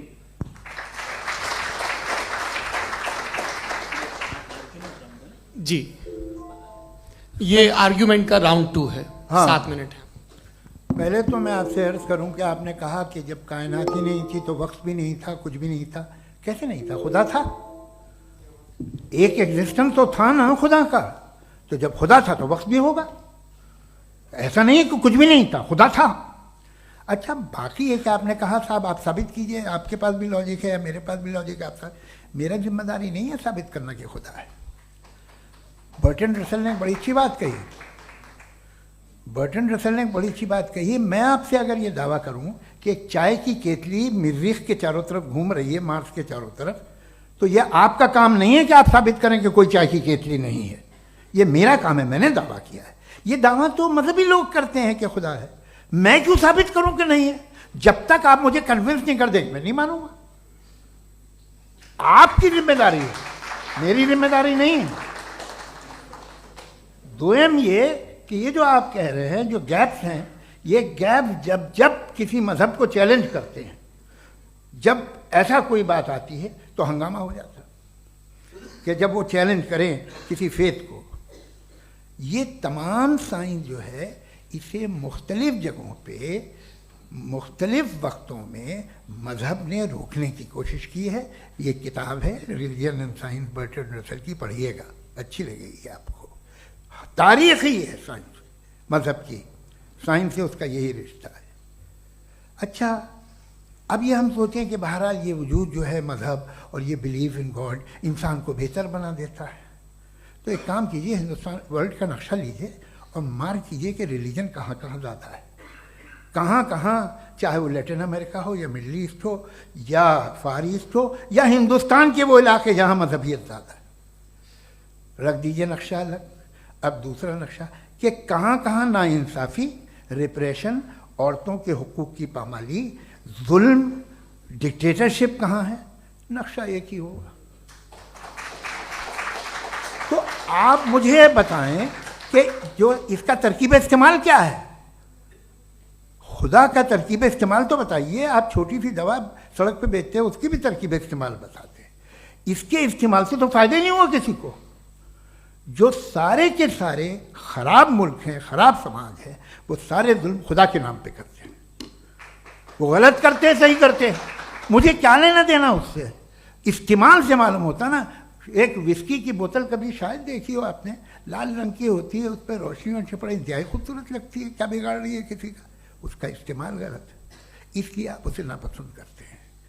इसका इस्तेमाल गलत है, इस तसव्वुर का इस्तेमाल ही गलत है और हमेशा से गलत हुआ है। आप देख लीजिए, इंसानी तारीख देख लीजिए, आज देख लीजिए, हिंदुस्तान देखिए, दुनिया देख लीजिए, क्या हो रहा है। इसे कैसे इस्तेमाल कर रहे हैं फेथ वाले लोग? क्या फेयर हैं, जस्ट हैं, जो अपने खुदाओं पे यकीन रखते हैं? वो किस तरह के लोग हैं? वो लोगों को इंसाफ देते हैं, वो बेहतर इंसान बने। तो इस दवा का फ़ायदा क्या है? चलो बहुत फ़ायदा हो रहा तो मैं इस्तेमाल कर लूँगा, मुझे तो इस दवा का कोई फ़ायदा दिखता ही नहीं। मुझे तो ऐसा लगता, मैं एक और बात बताऊँ, अगर कोई आदमी मजहबी है और अच्छा आदमी है तो मैं उसकी बहुत इज्जत करता हूँ, इसलिए कि मेरा ख्याल है मजहबी आदमी का अच्छा होना मुझसे अच्छा होने से ज़्यादा मुश्किल है। भाई हर चीज़ की एक लिमिट है। आप इतना भाग सकते हैं, इतना नहीं भाग सकते, इतना वजन उठा सकते, इतना नहीं उठा सकते, इतना दूर देख सकते हैं, इतना दूर नहीं देख सकते। उसी तरह कॉमन सेंस कहता है कि आप में नेकी का भी एक कोटा होगा। अब आप अगर सुबह जाते हैं अपनी इबादत गाह और इबादत करते हैं, तो बाहर निकलते हैं तो आप तो यही महसूस करते हैं कि आपने एक बहुत अच्छा काम किया, आपकी नेकी का एक बहुत बड़ा कोटा खर्च हो गया जिससे किसी का कोई फ़ायदा नहीं हो। मैं तो नहीं जाता हूँ तो मुझे तो किसी को खाना खिलाना पड़ेगा, किसी बेवा की मदद करनी पड़ेगी, मैं अपना कोटा कैसे कंज्यूम करूं?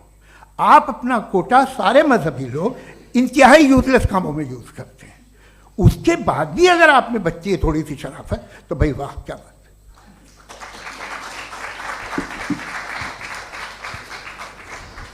है। एक तो मुझे ये बात बहुत अच्छी लग रही है कि दोनों ही विद्वान समय को मानते हैं और बहुत समय से अपनी दलीलें और बाज दफ़ा समय से पहले अपनी तकरीरें पूरी करके अपनी अपनी कुर्सी पर बैठ रहे हैं। ये इस आर्ग्यूमेंट का राउंड 2 पूरा हुआ। अब रिबटल का राउंड 2 है और उसके बाद क्रॉस एग्जामिनेशन होगा। नहीं, आपका आर्ग्यूमेंट हो गया सर। हमारे यहाँ स्कूल के सिलेबस में पंच परमेश्वर कहानी पढ़ाई जाती है, प्रेमचंद जी की लिखी हुई। आप निश्चिंत रहिए, आपके कोई राउंड में मिस नहीं होने दूंगा। रिबटल का राउंड 2 मुफ्ती शमाइल नदवी साहब।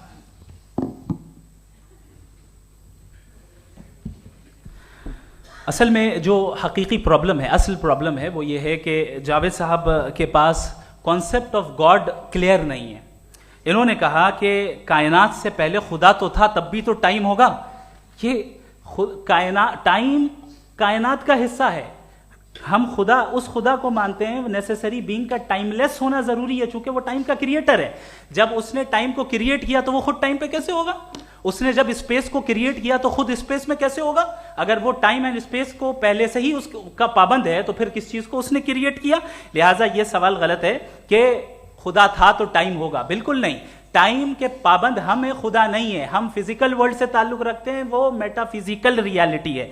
दूसरी चीज इन्होंने मिसाल दी कि चाय की केतली हवा में घूम रही होगी, और पता नहीं शायद वो बर्टन रसल का उन्होंने हवाला दिया। बहरहाल यही प्रॉब्लम है। प्रॉब्लम यही है कि हम चीजों के दरमियान डिफरेंशिएट नहीं कर पाते। ये जो आपने मिसाल दी ये इमेजिनेशन है, और मैं जो साबित कर रहा हूं वो लॉजिकल नेसेसिटी है।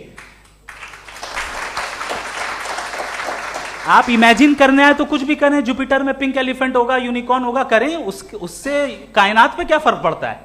उससे आप लॉजिकल नेसेसिटी साबित नहीं कर सकते। मैं तो उस प्राइम कॉज की बात कर रहा हूं, उस नेसेसरी बीइंग की बात कर रहा हूं, जिसके बगैर इस कायनात का एग्जिस्टेंस मुमकिन नहीं है। दूसरी चीज, मजहब को साइंस चैलेंज करती है वगैरह वगैरह, ये हमारा टॉपिक ही नहीं है। मैं इस पर बात करूंगा तो फिर मेरा वक्त चला जाएगा। मजहब के ऊपर चूंकि हमारी डिस्कशन नहीं है, साइंस को मजहब और बिलखुसूस मैं और हमारा वर्ल्ड व्यू कम अज कम साइंस को पीछे नहीं करता है, साइंटिज्म की मजम्मत करता है। इसकी वजाहत मैंने पहले कर दी। दूसरी चीज इन्होंने कहा वर्ल्ड का नक्शा लीजिए, वर्ल्ड मैप लीजिए, दो अलग अलग जगह की। हजरत मैंने ये होमवर्क किया था, और मैंने मिडिल ईस्ट का एक नक्शा लिया और यूरोप का एक नक्शा लिया। ये मजहबी इलाका और ये लिबरल और एथीस्ट इलाका। मुझे पता चला कि सबसे ज्यादा रेप केसेस जो हैं वहां पर है।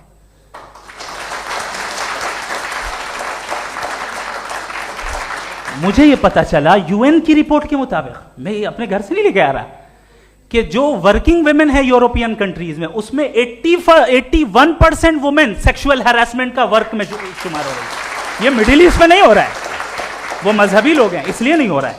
दूसरी चीज आपने ये कहा कि मजहबी आदमी का अच्छा होना हमारे अच्छे होने से बहुत मुश्किल है, बहुत मुश्किल है। तो इसका मतलब यह है कि गॉड के अलावा आपके पास अच्छे और बुरे का कोई स्टैंडर्ड है। मैं चाहूंगा कि कन्वर्सेशनल स्टाइल वाली डिस्कशन और सेगमेंट पे इसी पे बात कर लेते हैं। Thank you very much.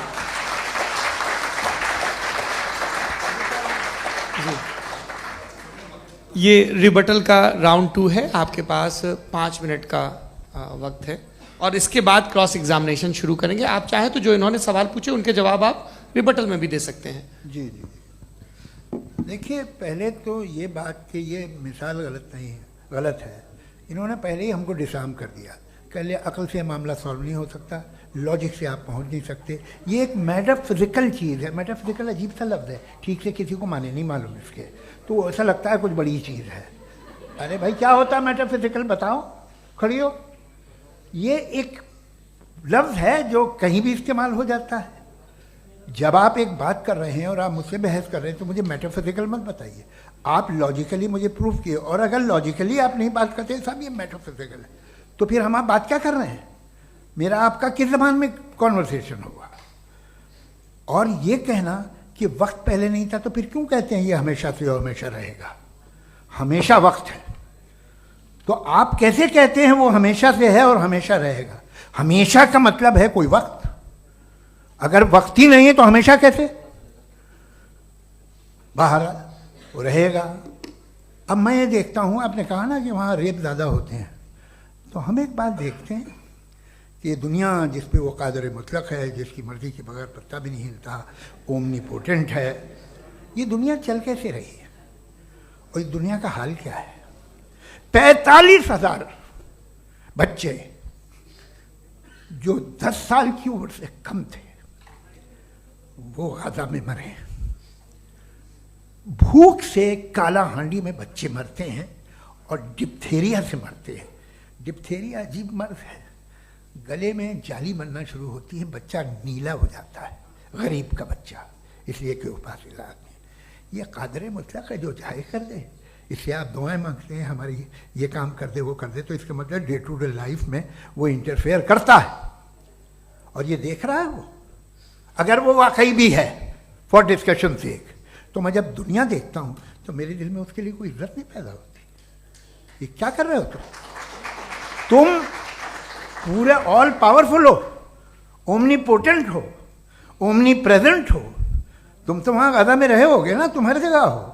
तुम देख रहे थे कि बच्चे की कैसे धज्जियां उड़ रही, तुम देख रहे थे। और तुम चाहते हो मैं तुम्हारी परस्तिश करूंगा, तुम हो भी। अरे यार, इससे अच्छे तो हमारे चीफ प्राइम मिनिस्टर हैं, कुछ तो ख्याल करते हैं।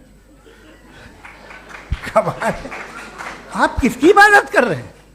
अगर वो है भी, ये दुनिया नाइंसाफी से, जुल्म से, जबर से, तशद्दुद से भरी हुई है। और आप ये मत कहिएगा कि वो देख रहा है और वो बताएगा एक दिन। अगर वो देख रहा है और इंटरफेयर नहीं करता तो आप दुआ क्यों मांगते? आप कहते हैं मेरा ये काम करा दे, इसके मतलब है वो दखल दे सकता है, वो आपको नौकरी दिलवा सकता है, भले दूसरे आदमी को न मिले, मगर आपका काम कर देगा चूंकि आपने दुआ मांगी है। तो जब वो आपको नौकरी दिला सकता है, लड़की की शादी कर सकता है, बेटे को ग्रीन कार्ड दिलवा सकता है, तो कम से कम ये जो मर रहे हैं बच्चे, इनको रोक दे, कुछ तो करे। मुझे तो दुनिया में, इस दुनिया का कोई मालिक है, इसका ओमनीपोटेंट कोई रूलर है, और ये दुनिया ऐसी चल रही है। मैं तो चाहूँगा कि भाई ना हो, अगर हो तो बड़ी शर्मिंदगी की बात है। शुक्रिया।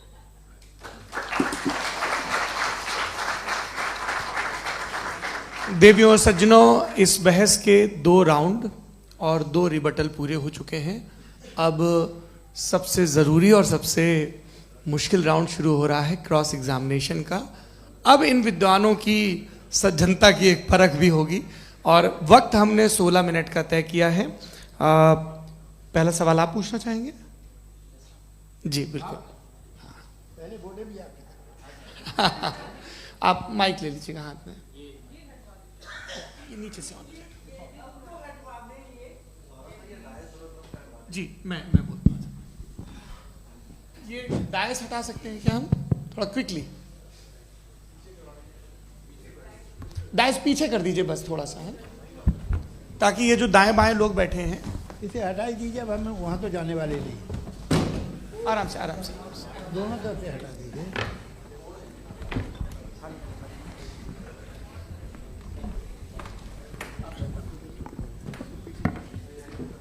इस बीच आप लोग भी अपने अपने सवाल तैयार कर लें।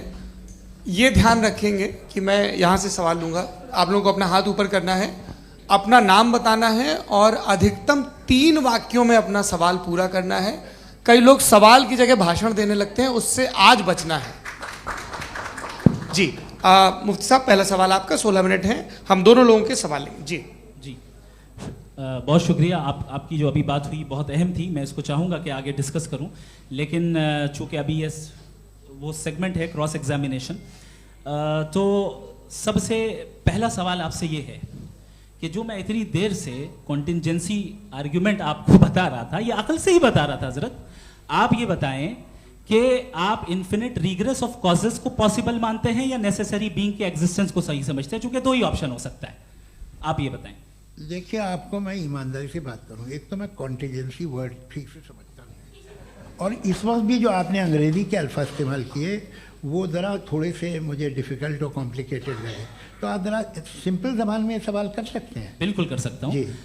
यूनिवर्स की हर चीज कॉन्टिंजेंट होने का मतलब यह है कि वो अपने एग्जिस्टेंस में किसी के ऊपर डिपेंडेंट है। जो भी चीज डिपेंडेंट होगी वो चीज इंडिपेंडेंट नहीं हो सकती, तो उसका कोई ना कोई कॉज होगा। तो अब आप क्या समझते हैं कि ये इन्फिनिट रिग्रेस है, यानी कॉज पर कॉज, कॉज पर कॉज, कॉज पर कॉज, और कभी कोई यानी ये एंडलेसली चलता रहा? क्योंकि अगर ऐसा होगा तो हम तो एग्जिस्टेंस में आते ही नहीं। लॉजिकली ये मुत्तफक अलैह चीज है, मुत्तफक अलैह अग्रीड अपॉन। इस पे हमने एग्री किया था कि मुश्किल शब्द आएगा तो अर्थ बताना पड़ेगा। तो इन्फिनिट रिग्रेस तो पॉसिबल नहीं है, तो कहीं ना कहीं आपको रुकना पड़ेगा ऐसे नेसेसरी बीइंग पर। नहीं, कोई जरूरत नहीं रुकने की। किसने कहा आप रुकना पड़ेगा? आप रुकते हैं खुदा पे, आप नहीं रुकते। आप कहते हैं वो हमेशा से, जब उस वक्त से है जब वक्त नहीं था। आप कहाँ रुकते हैं कि अब हुआ था वो? आप नहीं कहते। हम क्यों नहीं मान सकते कि यूनिवर्स जो है और बल्कि मल्टीवर्सेस जो है वो हमेशा से हैं, वो बनती है, बिगड़ती है। एक हमारे यहाँ एक चीज़ है ब्लैक होल, वो समेट लेता है वापस, फिर ब्लास्ट होता है, फिर फैल जाता है। और इसमें हमारी तो खैर कोई औकात ही नहीं है। इंसान की एक छोटे से जर्रे पे हम 50-60 साल की उम्र रखते हैं, जो करोड़ों अरबों साल की कायनात है उसमें, और पैदा भी नहायत ही बेहुदा वजह से हुए थे। तो इसमें ये सोचना कि इसकी वजूहात और ये क्यों है, ये डिपेंडेंट है, ये हम देख रहे हैं। क्या मालूम, आप सोचिए कि ये जो फैल रही है कायनात, ये कहाँ फैल रही है, ये कहाँ जा रही है, और ये फैल क्यों रही है? अरे बना ली थी तुमने, रुको भैया, हाँ काफ़ी है। ये फैल क्यों रही है? ये और कौन सी कायनात जिसे मैं दूरबीन से देखता हूँ तो 2 बिलियन लाइट ईयर पे है, उससे मेरा कोई वास्ता ही नहीं है। 2 बिलियन ईयर यानी अगर मैं 80,000 माइल्स पर सेकेंड से चलूँ तो 20 करोड़ साल में वहाँ पहुँच जाऊँगा। इसकी ज़रूरत क्या थी? ये दुनिया, ये कायनात तो इंसान अशरफुल मखलूक़ात के लिए बनाई गई ना। तो ये सब ये टर्म समझ में नहीं आया, इसमें कोई ख़ास समझने वाली बात थी भी नहीं। ये जो अल्टीमेट कहा यह जाता है कि ये जो पूरी यूनिवर्स है, ये जो दुनिया है, ये इंसान के लिए बनाई गई। अच्छा, ये सब इंसान के लिए। क्यों साहब, सही है ना? बिल्कुल, लेकिन इसका ये मतलब नहीं कि किसी चीज के पीछे रीजन आपको नहीं पता तो रीजन नहीं है, इसे कहते हैं नहीं, मुझे नहीं पता, लेकिन मेरी जिम्मेदारी नहीं है। वो बिल्कुल सही कहा था उसने, बर्टन रसल ने। आपने उसे मजाक में टाल दिया कि भाई आप एक दावा कर रहे हैं, मैं क्यों कहूं कि ये गलत है दावा? आप प्रूफ कीजिए, मेरे पे जिम्मेदारी ही नहीं है, मैंने थोड़ी कहा है। आप प्रूफ कीजिए कि ये सही है। आप आर्ग्यूमेंट ऑफ कंटिंजेंसी का जवाब ही नहीं दे रहे हैं। पूछना चाहेंगे? आप सवाल पूछना चाहेंगे मुफ्ती साहब से? क्योंकि ये क्रॉस एग्जामिनेशन का दौर है। आप जैसे पहले बोल रहे थे फेथ को लेके कुछ, मैं ये पूछना चाहूँगा कि खुदा ने जो भी रेवलेशन किए हैं, एक मज़हब के लिए बहुत से मज़हबों में किए हैं, अलग अलग रेवलेशन है। कहीं कुछ एक बातें हैं, कॉन्ट्रडिक्शन भी है आपस में, कहीं कुछ आप कर सकते हैं, कहीं कुछ नहीं कर सकते। ऐसा नहीं है कि सबकी कोड ऑफ मॉरल एक है। तो ये किस्सा क्या है? अब आप ये देखिए कि मुझे कभी कभी लगता है कि जो फुटबॉल फाइनल होता है, लाखों लोग होते हैं, फिर वो टीवी कवर करती, करोड़ों लोग, अगर उसमें खुदा की एक बूमिंग आवाज़ आ जाती, मैं गॉड हूँ, तो सारे लोग अभी सुन लेते और टीवी पे भी सुन लेते, किस्सा खत्म होता। ये इतनी राजदारी क्या है कि तुम सामने कुछ तो सबूत दे दो हमें सॉलिड। ये कह साहब ये यूनिवर्स कैसे बनी, इससे मसला क्या हल होगा? मैं पूछूंगा आपसे खुदा कैसे बना? क्यों नहीं पूछूंगा कैसे बना? बल्कि वो तो कायनात से कहीं ज़्यादा इंटेलिजेंट है, कायनात से कहीं ज़्यादा कॉम्प्लेक्स। जी वो हमेशा से है, आप कहेंगे मैं मान लूँगा। अच्छा, दोयम वो कादिर मुतलक, यानी कादिर मुतलक का मतलब ओमनीपोटेंट, वो जो चाहे कर सकता है। आपको नौकरी दिलवा सकता है, आपकी अच्छी जगह शादी करवा सकता है, आपके पड़ोसी का मुकदमा हरवा सकता है, आपको जिता सकता है, सब काम करता है। थोड़ा सा माइक क्लोज। वो इस दुनिया को चला कैसे रहा है? ये दुनिया कैसे चल रही है? आपको इस पर हैरत नहीं होती? या क़यामत के बाद कभी एक जस्टिस होगा, जब ये बच्चा मर चुका होगा जिसकी धज्जियाँ उड़ गई बम से, इसको इंसाफ मिलेगा तब? अच्छा, अब जवाब दूं? हाँ दीजिए। मैं इसीलिए आप की तरफ।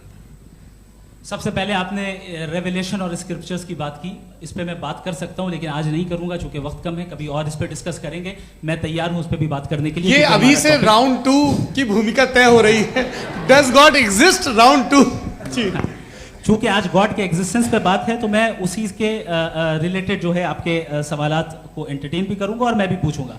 आपने कहा कि आपने साबित ही नहीं किया, जबकि आर्ग्यूमेंट ऑफ कॉन्टिंजेंसी बुनियादी आर्ग्यूमेंट है। आप मुझे कॉन्टिंजेंसी का मतलब बताइए, आपका मतलब क्या? कॉन्टिंजेंसी कॉन्टिंजेंसी का मतलब यह हुआ कि हर वो वजूद जो किसी भी चीज का पाबंद है, हर वो वजूद या हर वो चीज जो अपने एग्जिस्टेंस में किसी भी चीज के पाबंद है और उससे बाउंड है, उसको उसकी जरूरत है, उस पर डिपेंड करती है, तो जाहिर सी बात है कि उसका कोई ना कोई कॉज होता है। ये तो अक्ल की बात है।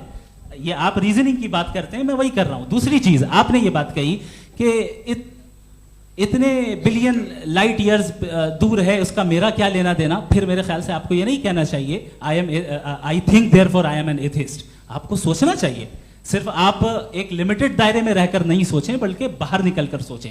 आपने तीसरा सवाल किया, आपने 2-3 सवाल एक साथ। ऐसी बातें ना कीजिए, कुछ लोगों को इतराज हो जाएगा आप पे कि आप कुछ भी सोचिए, ये इजाज़त आपको है नहीं, मुझे है।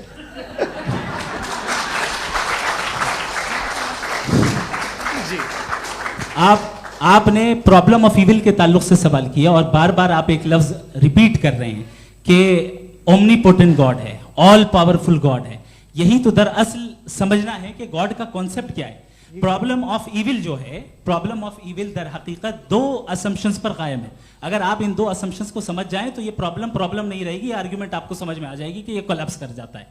पॉइंट नंबर 1, यानी जो आपका सबसे पहला फॉल्स असम्पशन है कि गॉड मर्सीफुल है, ओमनीपोटेंट है, दुनिया में जुल्म हो रहा है।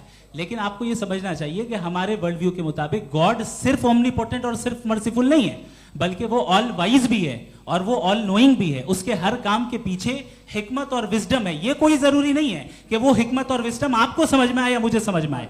अगर आप जो समझ रहे हैं उसके मुताबिक आप फैसला कर रहे हैं, ये लिमिटेड पर्सपेक्टिव से आर्ग्यूमेंट है। और इस चीज को हम अपनी दुनिया में, अपने लाइफ में, डेली लाइफ में इस प्रिंसिपल को एक्सेप्ट करते हैं। हम जब किसी डॉक्टर के पास जाते हैं, डॉक्टर के पास जाकर वो अगर उसने हमें कोई दवाई दी है तो हम ये तो नहीं कहते कि जब तक आपके पास जितना नॉलेज और जितना विजडम नहीं है, आपने क्यों ये दवाई दी है, तब तक हम इस चीज को एक्सेप्ट नहीं करेंगे।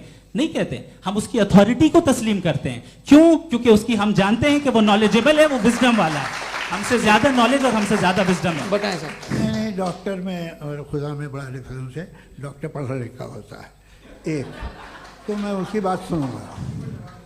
दोयम ये नहीं, कुछ जवाब तो ये भी नहीं है सर। प्लीज, अगर सब ऑडियंस से बोलने लगेंगे तो फिर मतलब नहीं सिविलाइज्ड बहस का। मतलब आप ये कहें कि चूंकि आप डॉक्टर पे बिलीव करते हैं इसलिए खुदा पे बिलीव किए, क्या ये मिसाल आपको समझाने की आर्गुमेंट है, इस पे आपको एतराज नहीं है।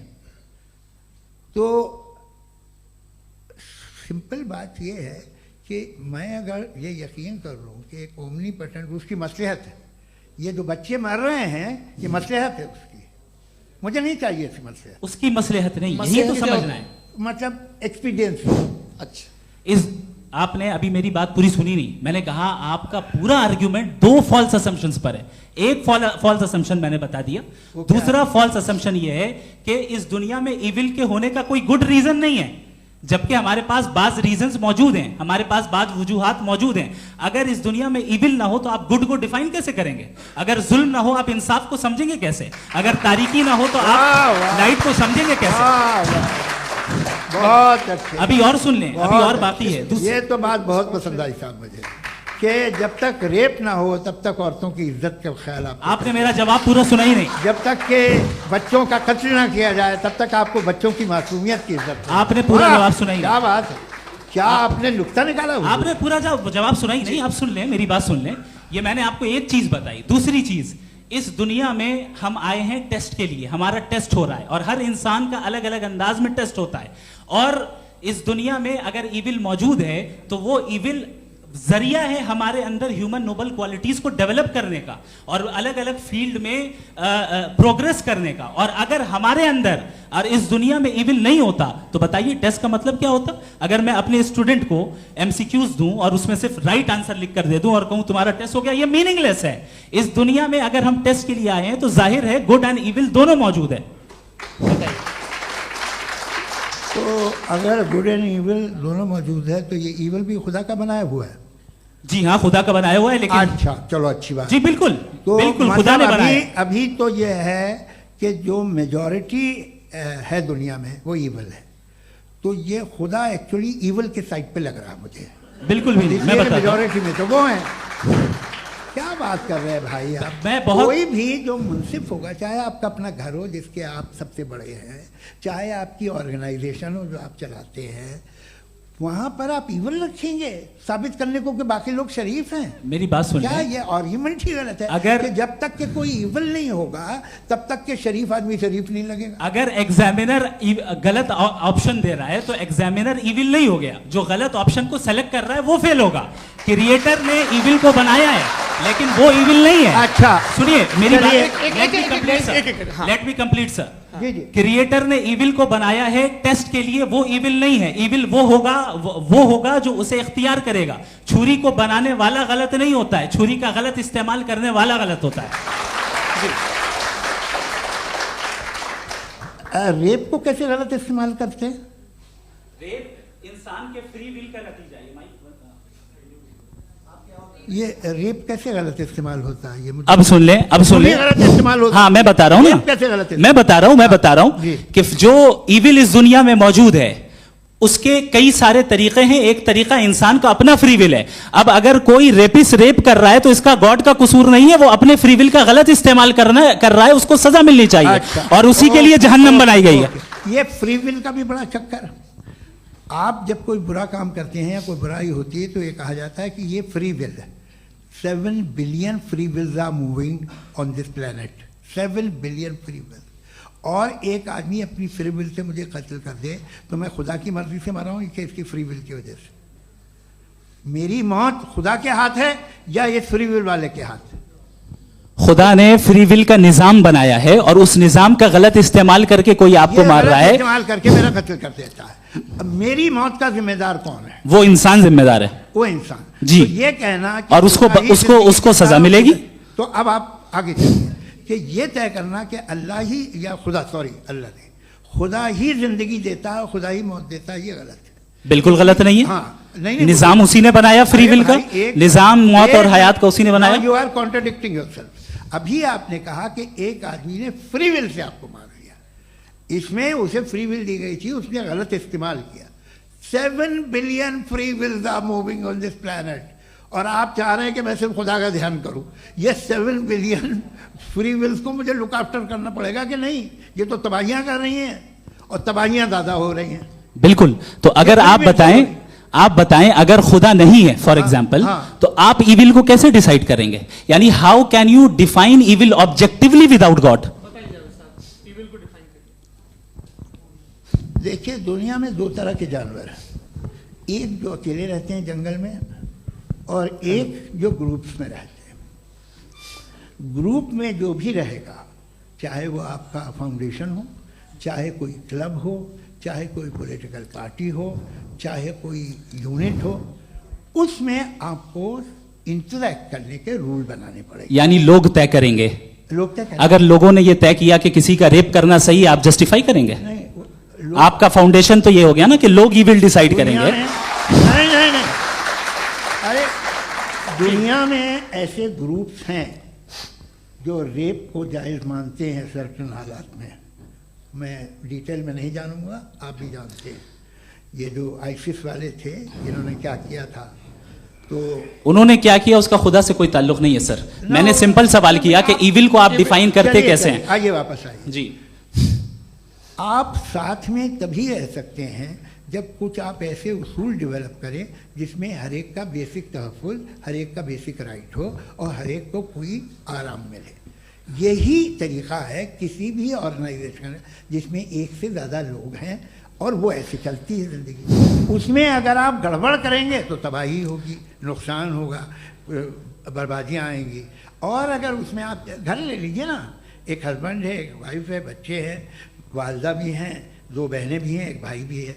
अब इसमें कोई निज़ाम आपको चाहिए साथ में रहने का, और एक दूसरे पे भरोसा रहे, एक दूसरे के बहीख्वाह हों, एक दूसरे की मदद करें, ऐसी जिंदगी। सर आपकी बात आ गई। आप ये कह रहे हैं कि लोग डिसाइड करेंगे क्या सही है क्या गलत है, यही है? मेजॉरिटी डिसाइड करेगी क्या सही है क्या गलत है? अरे भाई बिल्कुल। मेजॉरिटी अगर ये कहे कि नाजी जर्मनी के साथ जिस तरह मेजॉरिटी थी कि जेनोसाइड करना सही है, आप जस्टिफाई करेंगे? उस वक्त आपका ये सवाल सिर्फ उसके बाद क्लोजिंग। हाँ, उस वक्त प्लेनेट पे जो लोग थे, उनमें कितने लोग हिटलर को सही समझते? अच्छा, प्लेनेट की मेजॉरिटी तय करेगी, सोसाइटी की नहीं। प्लेनेट की मेजॉरिटी गॉड के एग्जिस्टेंस को सही मानती है, आप क्यों नहीं मानते? ये हेलो ये क्रॉस क्वेश्चन का राउंड यहाँ पर समाप्त होता है। और ये बड़ा अच्छा है कि इस तरह से फ्रेगमेंट कर दिया गया है ताकि जो मरकरी ऊपर जा रहा है नीचे जवाब दे दूं जी। प्लेनेट की ज़्यादातर मेजॉरिटी कुछ दूसरे मजहबों के खुदा को मानती है। आप उन्हें क्यों नहीं? आप तो मेजॉरिटी की बात कर रहे हैं। अच्छा, ये क्लोजिंग आप ये कह रहे हैं इविल और गुड को डिसाइड मेजॉरिटी करेगी। मेजॉरिटी जो कर दे वो सही हो जाएगा। क्लोजिंग इसको जैसा आप ही लोगों ने तय किया है उसी फॉर्मेट को फॉलो कर लेते हैं। भाई मैंने तो भले लोगों पे एतबार किया और तब मॉडरेशन तय किया। जी, आपके पास 5 मिनट का वक्त है, क्लोजिंग आर्ग्यूमेंट है, उसके बाद हम ऑडियंस से क्वेश्चन आंसर लेंगे जावेद साहब की क्लोजिंग आर्ग्यूमेंट के बाद। Okay, time start. बहुत शुक्रिया जी। हमारा जो टॉपिक है डज गॉड एग्जिस्ट, मैं इस पे इतने एकेडमिक तैयारी करके आया था, मुझे था कि मैंने सोचा था कि कई सारे मैं आर्ग्यूमेंट्स दूंगा, लेकिन वक्त की भी किल्लत और जावेद साहब बार बार इधर उधर चले जा रहे थे तो उसको भी थोड़ा एंटरटेन करना पड़ गया। डज गॉड एग्जिस्ट पे मैं एक ही आर्ग्यूमेंट दे पाया, आर्ग्यूमेंट्स बहुत हैं और डेफिनेटिव आर्ग्यूमेंट्स हैं, और मेरे आर्ग्यूमेंट को किसी एक राउंड में भी इन्होंने एंटरटेन नहीं किया और रेफ्यूट नहीं किया, एक राउंड में भी नहीं, एक राउंड में भी नहीं, और ना ही अभी अभी आपका क्लोजिंग आर्ग्यूमेंट आएगा, नहीं वो बता देना। Argument of contingency sir. अरे मैं आपसे कई बार कह चुका हूँ कंटीजेंसी का मतलब अब मैं कैसे समझाऊं आपको, आपस में, हाँ, आप और कितने आसानी से समझाऊं मैं, मुझे तो नहीं समझ में आ रहा है। आप अपनी आर्ग्यूमेंट ऑफ कंटीजेंसी उर्दू में बोल सकते हैं। हाँ, आप अपनी बात पूरी कर लें जी, आखिरी 4 मिनट। दूसरी चीज, just a minute please ma'am, can I talk? दूसरी चीज ये है कि आपने एक तो इसका जवाब नहीं दिया, दूसरा आपने गॉड के ना होने पर कोई डेफिनेटिव आर्ग्यूमेंट नहीं दिया, सिर्फ मजहब पे बात कर रहे हैं आप। मजहब तो आज हमारा टॉपिक ही नहीं था, आज तो हमारा टॉपिक हो, आप मजहब से ले लेकर आईएस तक चले गए। भाई हमारा क्या ताल्लुक है उससे, वी कंडेम देम, और उसका गॉड से क्या ताल्लुक है? अगर कोई गलत काम कर रहा है, किसी ने किसी को कत्ल किया, किसी ने किसी का रेप किया, उसको सजा मिलनी चाहिए, और आपके पास कोई भी rational strong foundation of morality नहीं है। आपने कहा कि मेजॉरिटी तय करेगी सोसाइटी की, वो सही होगा। मैंने कहा हिटलर को, फिर आप सही कहेंगे नहीं नहीं नहीं नहीं, प्लैनेट की सोसाइटी की मेजॉरिटी तय करेगी, तो प्लैनेट की मेजॉरिटी गॉड की एग्जिस्टेंस को मानती है, आप कह रहे हैं ये रिलीजियस है, तो यानी आपके पास कोई स्ट्रॉन्ग फाउंडेशन नहीं है ऑब्जेक्टिव मोरालिटी का। ऑब्जेक्टिव मोरालिटी का अगर कोई फाउंडेशन है तो वो सिर्फ गॉड है, गॉड है, गॉड है। थैंक यू जी। ये मुफ्ती शमाइल नदवी साहब का क्लोजिंग आर्ग्यूमेंट था। अब हमारे पास जी, मैं जी ये बड़ा अच्छा है कि दोनों लोगों को मॉडरेटर से शिकायत भी और बोल रहे भाई हमारी शाबाशी भी तो करते चलो। अब मेरी बात जी, आपके पास जावेद अख्तर साहब 5 मिनट का वक्त है, ये आपका क्लोजिंग आर्ग्यूमेंट है, टाइम रीसेट कर दें जी। देखिए, बहुत सारी बातें हैं। गॉड का डेफिनेशन दुनिया के किसी भी रिलीजन में है कि वो ओमनीपोटेंट है, ओमनीप्रेजेंट है, he is just, he is kind, he loves you and so on.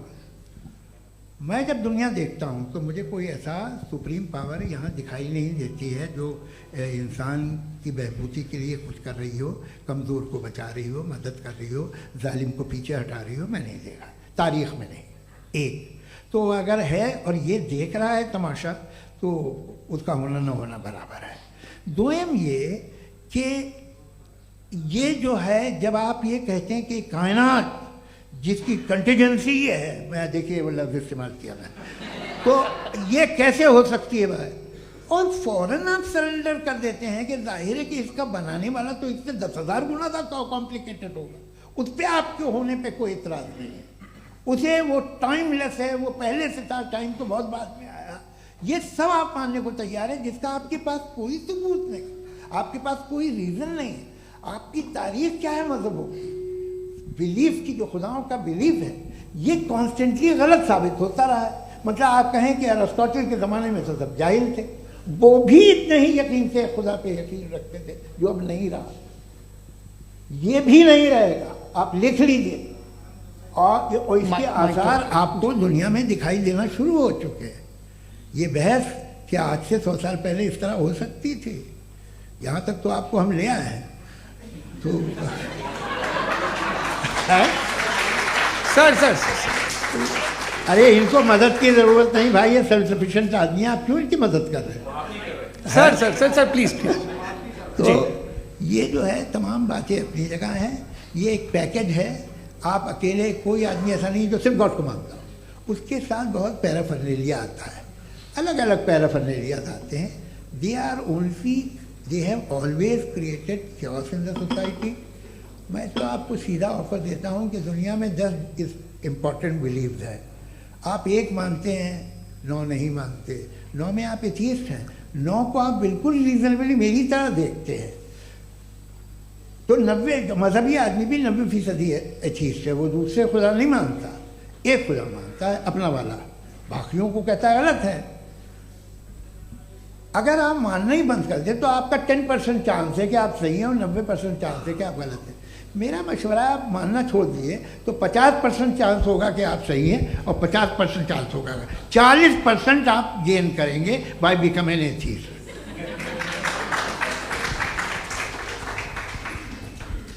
ये एक फरसूदा ख्याल है, ये ख़त्म हो रहा है। हो सकता है मेरी ज़िंदगी में ना हो, लेकिन ये हो जाएगा। जो बातें ये इनको आप मेटाफिज़िकल ये वो ऐसे रिस्पेक्टेबल टर्म दे दिए, ये तो उन लोग के हैं जिन्हें ना फिज़िक्स मालूम थी ना मेटा मालूम था, ये उन्होंने आपको दिए हैं। जी बहुत शुक्रिया आप दोनों लोगों का। और अब इस बातचीत का आखिरी राउंड शुरू होगा, डज गॉड एग्जिस्ट की ये बहस मुफ्ती शमाइल नदवी और जावेद अख्तर साहब के बीच। आप लोग अपने अपने हाथ ऊपर करेंगे, मैं यहाँ से तय करूँगा। और माइक हमारे पास है क्या? एक ही माइक है ऑडियंस के लिए?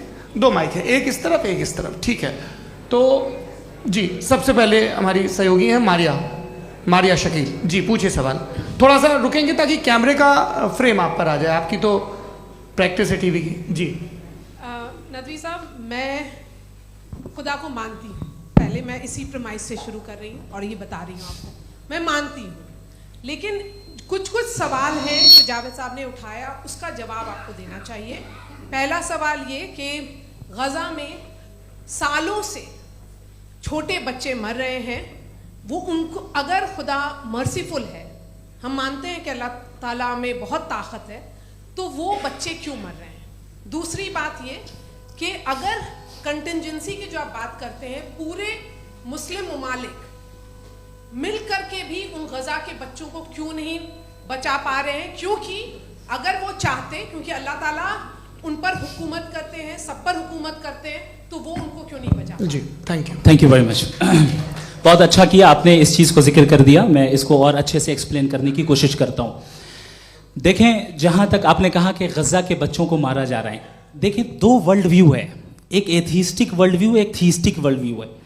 बच्चे मर रहे हैं दोनों वर्ल्ड व्यू में, लेकिन हमारा वर्ल्ड व्यू कह रहा है कि रिकॉम्पेंस है, ये कह रहे हैं कि उनका मरना बेकार जाने वाला है, कोई उसका रिकॉम्पेंस नहीं है, चूंकि इनके यहाँ आखिरत और अल्लाह का कोई तसव्वुर या गॉड का कोई तसव्वुर नहीं है। आपने ये सवाल किया कि गॉड मर्सीफुल है, क्यों नहीं रोकता? ये मैंने बताया कि ये मिसकंसेप्शन है लोगों के दरमियान कि गॉड को सिर्फ मर्सीफुल और ओमनीपोटेंट समझते हैं। गॉड के सिर्फ यही 2 एट्रीब्यूट्स नहीं हैं, गॉड के कई सारे एट्रीब्यूट्स हैं, उनमें से अल हकीम भी है, उनमें से ऑल वाइज भी है, ऑल नोइंग भी है। लिहाजा अगर इस दुनिया में किसी को तकलीफ आ रही है और गॉड उसको नहीं रोक रहा है, वो इसलिए नहीं रोक रहा है चूंकि इंसानों को फ्री विल दिया गया है। ठीक इसी तरीके से अगर एक डॉक्टर किसी छोटे बच्चे को इंजेक्शन लगा रहा है, उसे तकलीफ पहुंच रही है, उसके लिमिटेड पर्सपेक्टिव के एतबार से यह गलत हो रहा है और डॉक्टर बुरा है। लेकिन जब आप ब्रॉडर पिक्चर को देखेंगी, आपके और हमारे पास सिर्फ एक पिक्सल है, हमें इतना नजर आ रहा है कि गजा में कत्ल हो रहा है, लेकिन इसके पीछे कितना रिकॉम्पेंस उनको मिलने वाला है, पूरा पिक्चर गॉड के पास है। तो एक पिक्सल से आप पूरे पिक्चर को कभी भी जज नहीं कर सकती। आप इसमें कुछ जोड़ना चाहेंगे? आपको कुछ बोलना है इसमें? भैया आपने बहुत अच्छा जस्टिफिकेशन दिया, या आप वो जो वहाँ के प्राइम मिनिस्टर इजराइल के उन्हें भेजिए, वो बहुत खुश होंगे। आप जस्टिफिकेशन दे देना कि अगर गॉड नहीं है तो बच्चे क्यों मर रहे हैं, आप बताएं। वो ये सवाल पूछ रहे हैं कि अगर आप ईश्वर का अस्तित्व नहीं मानते हैं तो उन बच्चों की मौत को आप कैसे इंटरप्रेट करते हैं? भाई ये दुनिया जो है, जो ताकतवर लोग होते हैं वो एक नाइंसाफी करते हैं। तो ये अच्छा काम है आपके नजदीक, तो नेचर नाइंसाफी पे मबनी है। अरे मेरे भाई, आप नेचर की कहाँ बात कर, मैं तो इंसान की बात। तो फिर जब मैं इंसान की बात कर रहा था, आप नेचर की बात करने लग गए। क्रॉस एग्जामिनेशन नहीं। हाँ, अब आप मुझे बोलने नहीं देंगे तो अलग बात है, आप बोलिए, मुझे कोई जल्दी नहीं। जी नहीं, ये क्रॉस एग्जामिनेशन मुझे बोल तो लेने दीजिए। जी बोलिए। क्या बात ये है कि ह्यूमन सोसाइटी तभी साथ में रह सकती है जब वो मोहब्बत से, एकता से, एक दूसरे के एहतराम करके रहे। इसके अलावा पॉसिबल नहीं है, अकेले तो इंसान रह नहीं सकता। वहाँ पर कुछ लोग हैं जो फाउल करते हैं, वो फाउल हमेशा से तारीख में होता आया है। आज ये हो रहा है, जो हो रहा है बहुत बुरा हो रहा है, बहुत जालिमाना है, बहुत जाबराना है। उसको आप कहें कि ये बच्चों को कॉम्पनसेशन मिल जाएगा या इसकी इंजेक्शन है, इंजेक्शन तो हेल्थ के लिए दिया जाता है। आप ये कह रहे हैं कि ये बच्चों की जो धज्जियाँ उड़ रही हैं ये इंजेक्शन है, ये टेस्ट है, ये टेस्ट है, और उस टेस्ट में उनको ऐसा रिकॉम्पेंस मिलेगा जो आपके तस्वुर के बाहर है। ये आप 3 बरस के बच्चे को बारूद से उड़ा के टेस्ट ले रहे हैं? वाह! वो नहीं ले रहा है, खुदा नहीं उड़ा रहा है, इजराइल उड़ा रहा है जी। ये तो उसको कंडेम करें। अगला सवाल लेते हैं प्रोफेसर पुरुषोत्तम अग्रवाल। मुफ्ती साहब, एक निवेदन आपसे है कि कम से कम थोड़ा सा माइक क्लोज एक रिलीजियस और फिलॉसफिकल कर मैं प्लीज। एक रिलीजियस और फिलोसॉफिकल ट्रेडिशन है जो ब्रह्मांड को यानी यूनिवर्स को ही अंतिम मानती है। सर्वम खलु इदम ब्रह्मम, this is Chandogya Upanishad, and it completely rules out the existence और नेसेसिटी, आपके शब्दों में necessity of a creator. The creation itself is the creator. तो एक मिनट प्लीज। दूसरा जो सवाल आपने अभी, जो आप बार बार कह रहे हैं कि भगवान विद्वान भी है, वाइज, सब जानने वाला, तो अगर विजडम में दुनिया भर के पापों और अत्याचारों को बर्दाश्त करना शामिल है, तो फिर इसका मतलब ये हुआ कि अगर मैं फ्री विल से उसको अपोज करता हूं तो ईश्वर की विजडम और मेरी फ्री विल में कॉन्ट्राडिक्शन है। Because when I am opposing whatever is happening in Gaza, then I am opposing the God's will और गॉड्स विजडम। जवाब लेते हैं तो गॉड की विजडम में, एक मिनट सर प्लीज सर, ये एक जुमला, गॉड की विजडम है कि गाजा में जो कुछ हो रहा है वो हो रहा है, मैं उसका अपोज कर रहा हूं, तो मैं गॉड की विजडम के खिलाफ जा रहा हूं। एक सवाल। दूसरा ये नहीं, आपने 2 ऑलरेडी। सर आप और सवाल कर लें, लेकिन मुझे 2 जवाब दे। पहले आपने ये सर, कहा, सुनिए मेरी बात सुनिए। इजराइल के गॉड के मुताबिक तुम्हारा ठीक हो रहा है ना? नहीं हो रहा है, ठीक नहीं हो रहा है। मैं बता रहा हूं क्या हो रहा है, आप तशरीफ रखिए, मैं बता रहा हूं क्या हो रहा है। Let me complete please. एक सेकंड गाइस, एक सेकंड। ये देखिए, ऐसा है कि ये सब बड़ा आपस में विचार विमर्श के बाद ये तय हुआ था कि कुछ नियम बना लिए जाएं ताकि एक टाइम बाउंड बातचीत चले। और भाई साहब, आप बड़ा जरूरी काम कर रहे हैं, लेकिन कैमरे के फ्रेम में आके उस काम को गड़बड़ कर दे रहे हैं। ठीक है गुरु, अब मेरे को कहीं का गुस्सा कहीं निकालना था, सॉरी। नहीं, कोई गुस्सा नहीं है जी। तो प्रोफेसर ने सवाल पूछे, आप उनके जवाब दें, और थोड़ा ये सब लोग थोड़ा ख्याल रखें भाई, सवाल संक्षिप्त रखें जी। आपने 2 सवाल किया। सबसे पहला ये कहा कि हमारे पास ये कॉन्सेप्ट है कि ये यूनिवर्स खुद नेसेसरी बीइंग है, creation itself is the creator. How irrational is this कि मैं एग्जिस्ट करूंगा बाद में, लेकिन अभी एग्जिस्ट कर भी रहा हूं, यानी एक ही टाइम में एग्जिस्ट भी कर रहे हैं, नहीं भी कर रहे हैं। This is not true. दूसरी चीज आपने कहा कि अगर इजराइल में, सॉरी माफ कीजिएगा, Israel doesn't exist, occupied Palestine में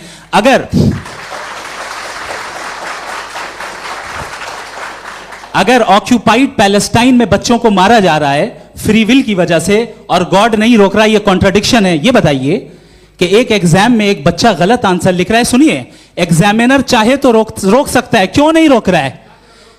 ये कॉन्ट्रडिक्शन है, ये कॉन्ट्रडिक्शन नहीं है। नहीं सर, ये आपस में जी, ये क्या आपका सवाल?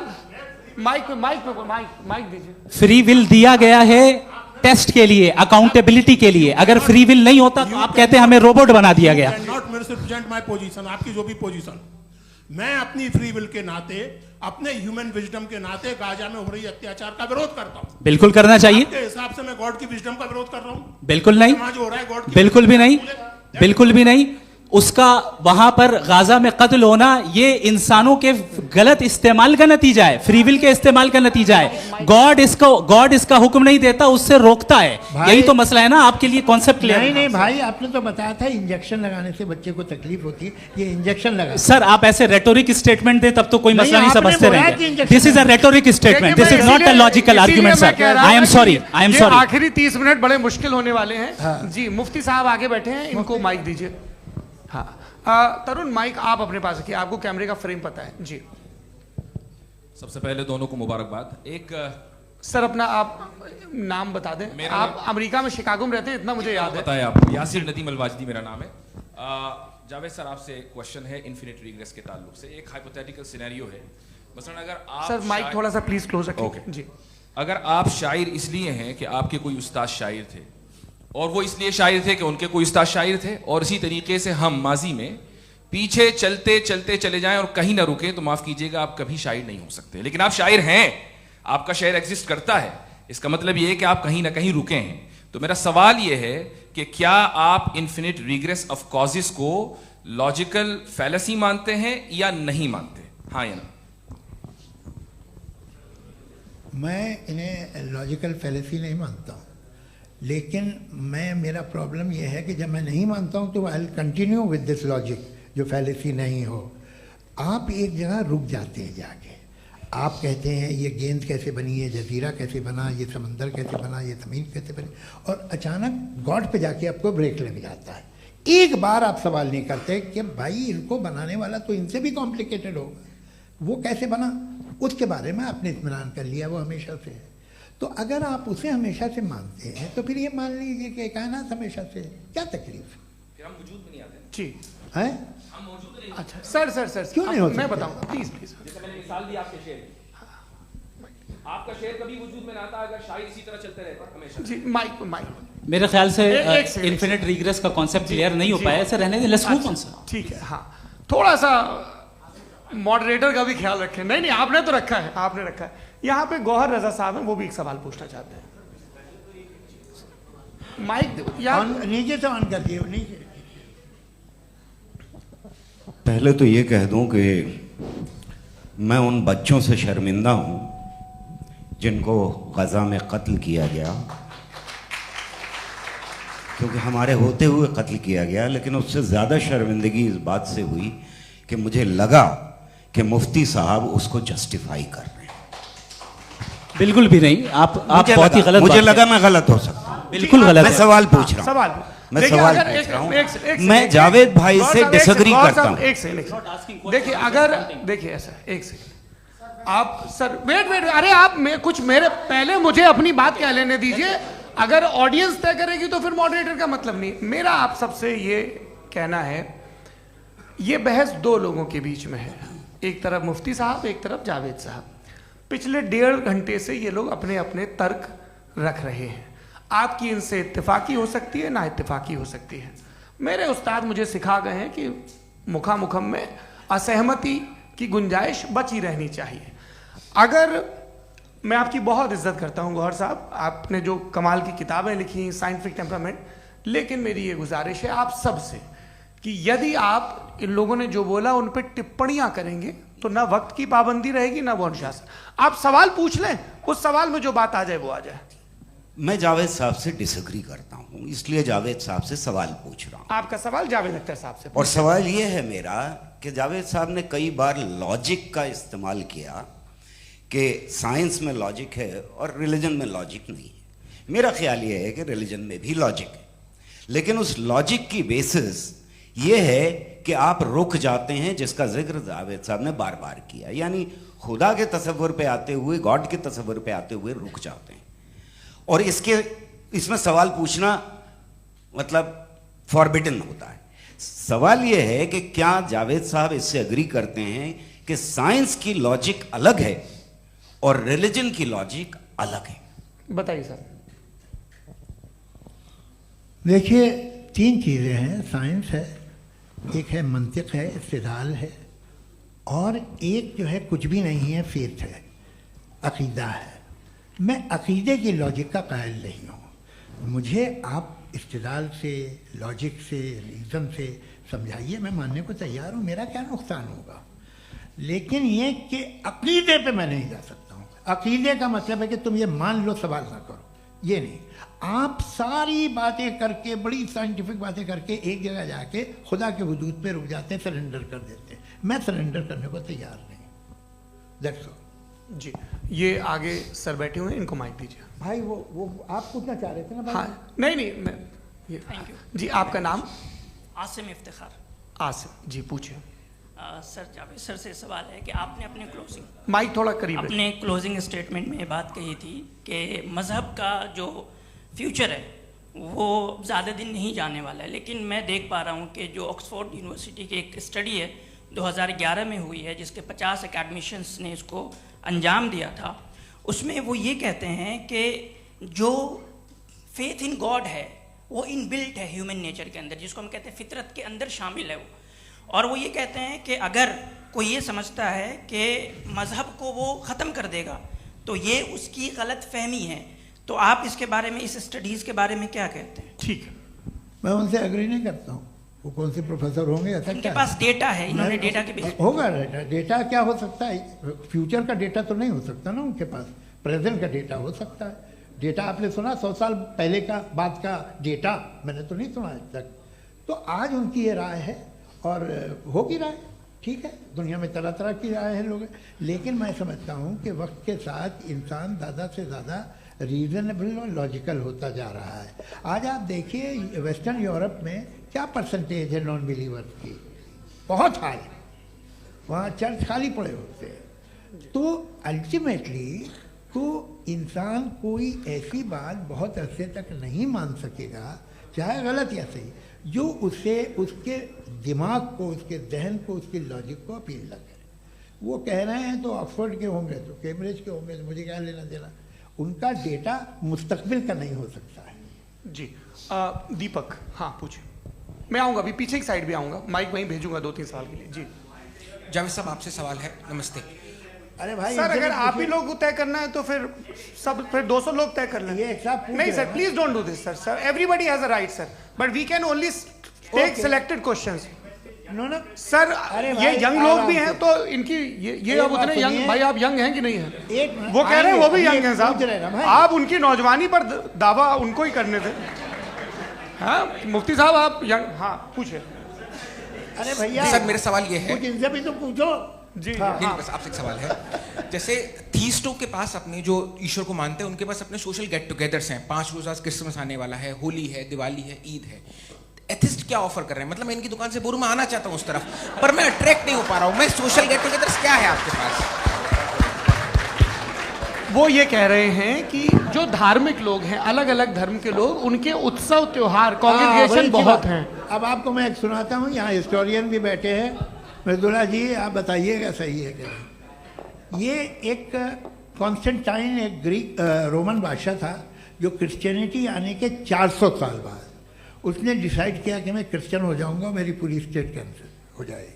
उस ज़माने में ऐसे ही होता था, राजा जो धर्म इख्तियार करता था वो जनता भी कर लेती थी, इसलिए कि वो हो गया था बैंकरप्ट, और उसे जो मेडिटेरियन कोस्ट के रिच क्रिश्चियन वो थे मर्चेंट, उससे पैसा चाहिए था। तो उसने कहा यार क्रिश्चियन हो जाओ।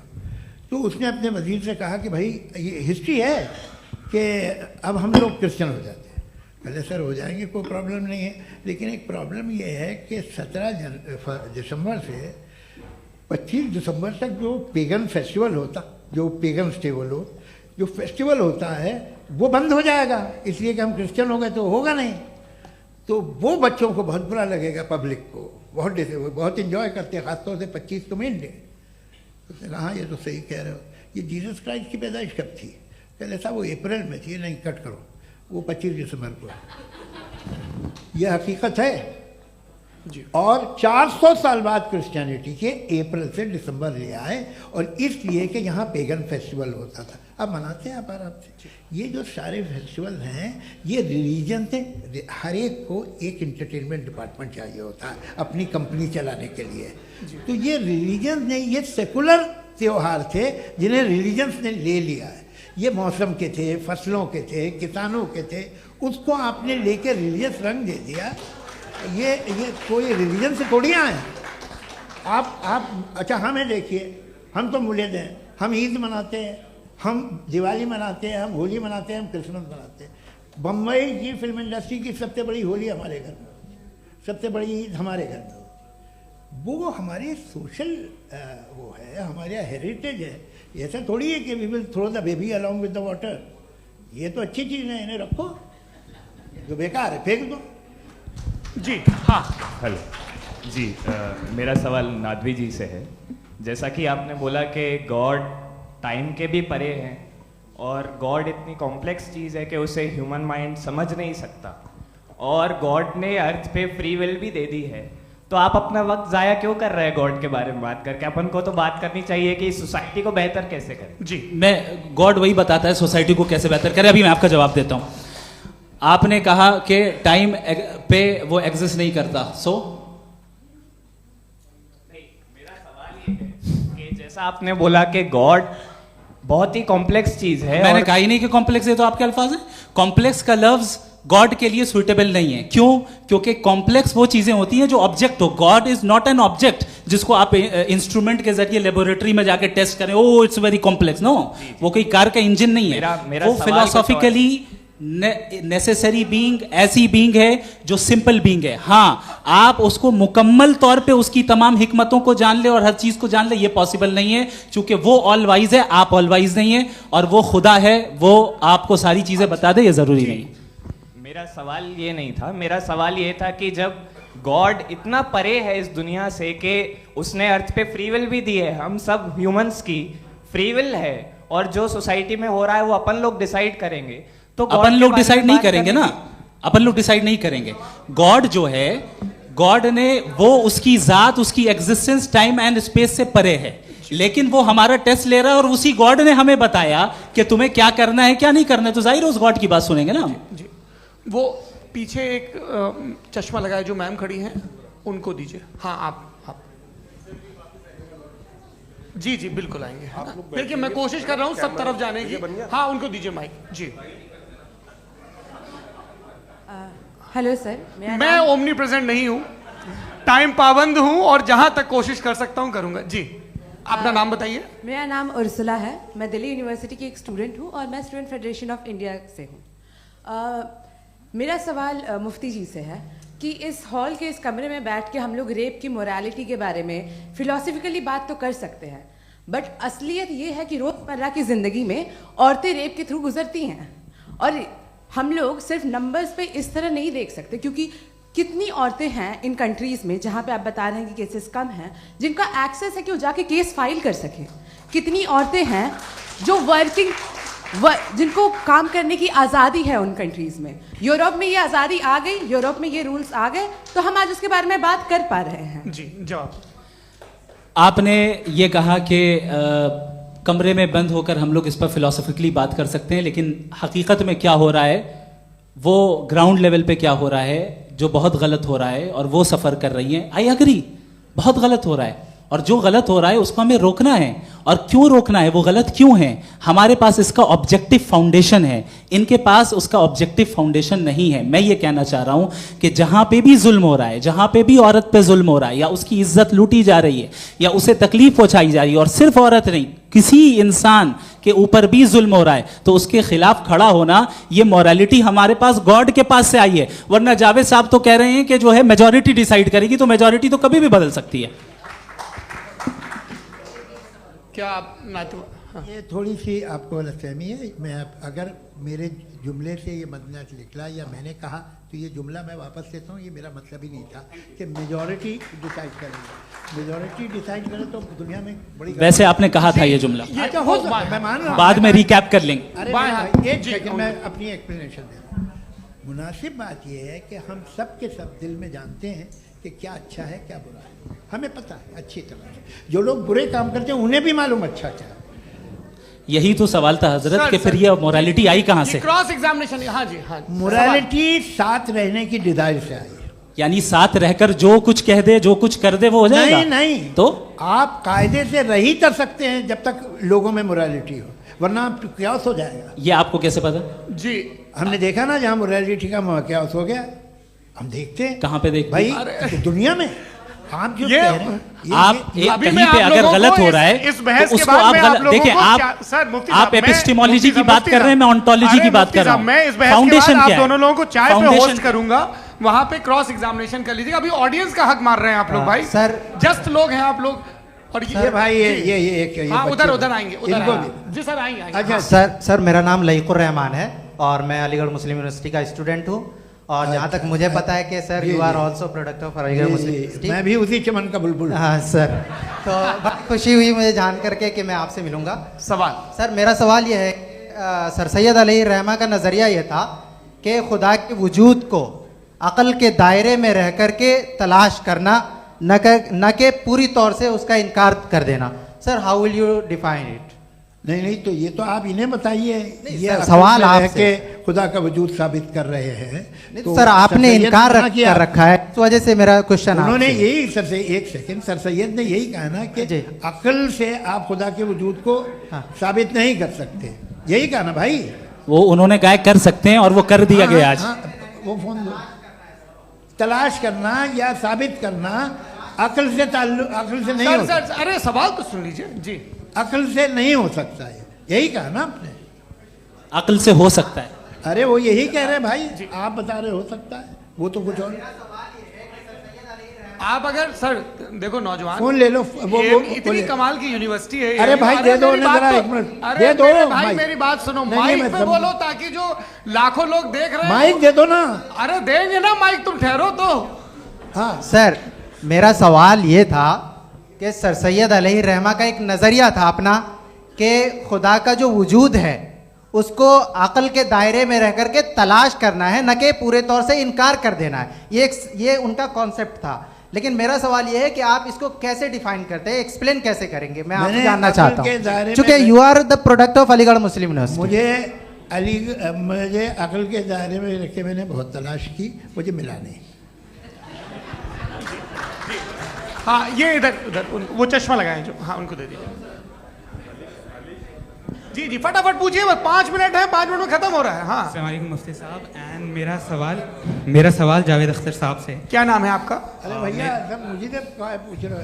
फैज पूछिए फैज साहब। तो मेरा सवाल ये है कि अभी जो एथियस्ट है वो problem of evil argument use कर रहे हैं अगेंस्ट मुस्लिम्स, राइट? कि इस दुनिया में इतना सारा ईविल है और अगेंस्ट मुस्लिम तो यहाँ अगेंस्ट थियस्ट। हाँ थोड़ा सा करेक्ट कर लीजिए भाई, पूरी मशक्कत ही इसी बात की थी कि किसी एक मजहब पे बात न टिके।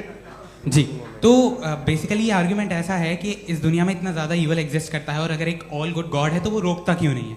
लेकिन इस सवाल में एक हिडन अजम्पशन ये है कि इस दुनिया में ईवल एग्जिस्ट करता है। अब एथियस्ट ये कैसे ऑन्टोलॉजिकली प्रूव कर सकते हैं कि इस दुनिया में ईवल एग्जिस्ट करता है? मैं आपको बताता हूँ, थोड़ा सा समझा। नहीं सर हम लोग इनको सुनने आए। नहीं please don't do that. I want to explain ontologically. नहीं हम समझ गए सर, इनको अब जवाब देने दीजिए। अच्छा सवाल पूछ लो। मैं अभी तक क्या था वो मैं थोड़ा सा ऐड ऑन कर लेता हूँ। तुम गुरु, तो हम जब इसका राउंड 13 करेंगे ना तब तुमको स्टेज पे बिठाएंगे। जी तो हाँ जल्दी से। तो देखिए एथियज्म के हिसाब से सब कुछ रैंडमली बन गया है, सब कुछ एटम्स और मॉलिक्यूल्स है। एक पत्थर में और मुझ में सिर्फ इतना फर्क है कि हम लोग एटम्स और मॉलिक्यूल्स का अलग अलग रीअरेंजमेंट है। अब एक पत्थर को कोई इंसान तलवार से 2 टुकड़ों में काट दे या मुझे, according to atheism it is same. There is no evil and good according to atheism. जी अच्छा, फैज साहब का सवाल ये है कि हाँ कोशिश भी करते तो इससे गलत सवाल नहीं कर पाते। एक लाइफ फॉर्म है और लाइफ फॉर्म में फीलिंग्स हैं, मतलब लाइफ फॉर्म सुनता है, देखता है, टेस्ट कर सकता है, फील कर सकता है। तो उसकी जो ये जो क्वालिटी इस बबल में आ गई हैं वो जानवर में भी है, इंसान में भी है। तो जाहिर है कि उसे कोई तकलीफ पहुंचेगी, तो चूंकि उसके पास वो सेंसिटिविटी है तो मैं करेगा। पत्थर में वो सेंसिटिविटी नहीं है। तो ये क्या सवाल हुआ कि अगर पत्थर को काटा तो पत्थर को तकलीफ नहीं होती, तो आपको काटे तो आपको क्यों तकलीफ हो? बैठ जाइए। जी हाँ अगला सवाल। हाँ पूछे जी जावेद अख्तर साहब। अरे भैया सब आप लोग मुफ्ती साहब को छोड़ रहे हैं, तो मेरे ही पीछे पड़े हैं क्या? फिर चलो बोलो भाई। You asked how God can exist when children die in Gaza. Huh? You asked how God can exist when children die in Gaza, and you also mentioned the rise of atheism in Europe. But the same events also are leading many atheists and non-believers to turn towards faith. How do you interpret this contradiction, where suffering pushes some away from God, yet brings others closer to belief? आपको एक बात बताऊं, दुनिया perfect तो कहीं भी नहीं है, हर जगह कुछ खामियां हैं। बेटा एक मिनट, आप ही को कहेंगे, देखो वो तो कुछ खामियां, कमज़ोरियां, खराबियां सब जगह है। लेकिन अगर देखोगे ईमानदारी से कि दुनिया सबसे ज़्यादा महज़ब कहाँ है, एक आम शहरी को कहाँ हुकूक हासिल हैं, वो बोल सकता है, अपनी मर्ज़ी से काम कर सकता है, अपनी मर्ज़ी से राय दे सकता है, हुकूमत के ख़िलाफ़ बोल सकता है, बरसरे इक़्तिदार लोगों के बारे में बोल सकता है, सरमायादारों के ख़िलाफ़ बोल सकता है। तो आपको ये स्कैंडिनेवियन कंट्रीज़ में मिलेगा, वेस्टर्न यूरोप में मिलेगा। मैं नहीं कह रहा वो परफेक्ट है, बिल्कुल नहीं, वहाँ बहुत ख़राबियाँ भी हैं, परफेक्ट तो कोई। लेकिन जिन जिन मुल्कों में, लैटिन अमेरिका देखो, गल्फ़ देखो, वहाँ पर आपको ये ज़रूर है कि रेप नहीं होते होंगे। रेप की ज़रूरत क्या है भाई? उसको तो ख़रीद लो, घर में रखो, सड़क पर रेप करने की क्या ज़रूरत है? मगर सुनिए, मगर हकीकत ये है कि वहाँ शख्सी आज़ादी राय देने की, बोलने की नहीं है। जी, ये एक आखिरी सवाल मुफ्ती साहब से। हाँ मैम, इनको माइक दीजिए। शुक्रिया। मेरा नाम मनीषा है, मैं हरियाणा से आई हूँ। मैं मुफ्ती साहब से एक बात पूछना चाहती हूँ। आप बार बार जावेद साहब को कॉन्ट्राडिक्ट तो कर रहे हैं कि आपने ये कहा, लेकिन आप भी अजम्पशंस के बेसिस पे बात कर रहे हैं। आपने खुदा के होने का कौन सा प्रूफ पेश किया है खुदा की एग्जिस्टेंस का? अब इस सवाल को अलग रहने दीजिए, कौन एथीस्ट है कौन नहीं है। और दूसरी बात जो आपने एक छोटी सी कही थी कि ये फ्री विल का इस्तेमाल करता है इंसान अपनी, लेकिन इस फ्री विल का इस्तेमाल में मतलब खुदा ने ये दे दी सबको ये इजाज़त कि वो कितना घिनौनापन और कितने ज़्यादा खराब से खराब तरीके इस्तेमाल कर सकते हैं। जवाब सुनते जी। आप फ्री विल को मानती है ना, या कहती है कि फ्री विल नहीं है ना? मानती है ना? तो अब आपके पास इसका कोई एक्सप्लेनेशन नहीं है कि अगर एक इंसान उस फ्री विल का इस्तेमाल करके गलत काम कर रहा है और बच के अच्छी ज़िंदगी गुजार के निकल जा रहा है, उसका कोई रिकम्पेंस नहीं है। हमारे वर्ल्ड व्यू में जो इंसान गलत काम कर रहा है उसको भी रिकम्पेंस यानी उसका बुरा बदला मिलना है, और जो सही काम कर रहा है उसको सही बदला मिलना है। लिहाजा जो फ्री विल है वो इस तरीके से है कि एक लिमिटेड टाइम तक खुदा ने मोहलत दी है। ऐसा नहीं कि छूट दे दी, जो करना है करते रहो हमेशा। वक्त आएगा जब एग्जाम का टाइम खत्म होगा तब रिजल्ट आएगा। दौराने एग्जाम जबरदस्ती आपको नहीं बताया जाएगा। अरे भाई एक सेकंड, जी एक सवाल मुफ्ती साहब से मेरा। मुफ्ती साहब से एक सवाल।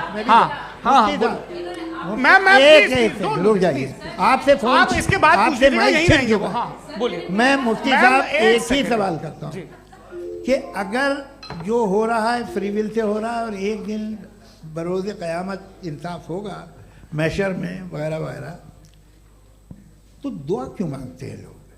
दुआ मांगते हैं इसके मतलब है अभी भी उसने ये डिपार्टमेंट रखा है कि मैं रोज़मर्रा की ज़िंदगी में बिल्कुल बिल्कुल ही कैन।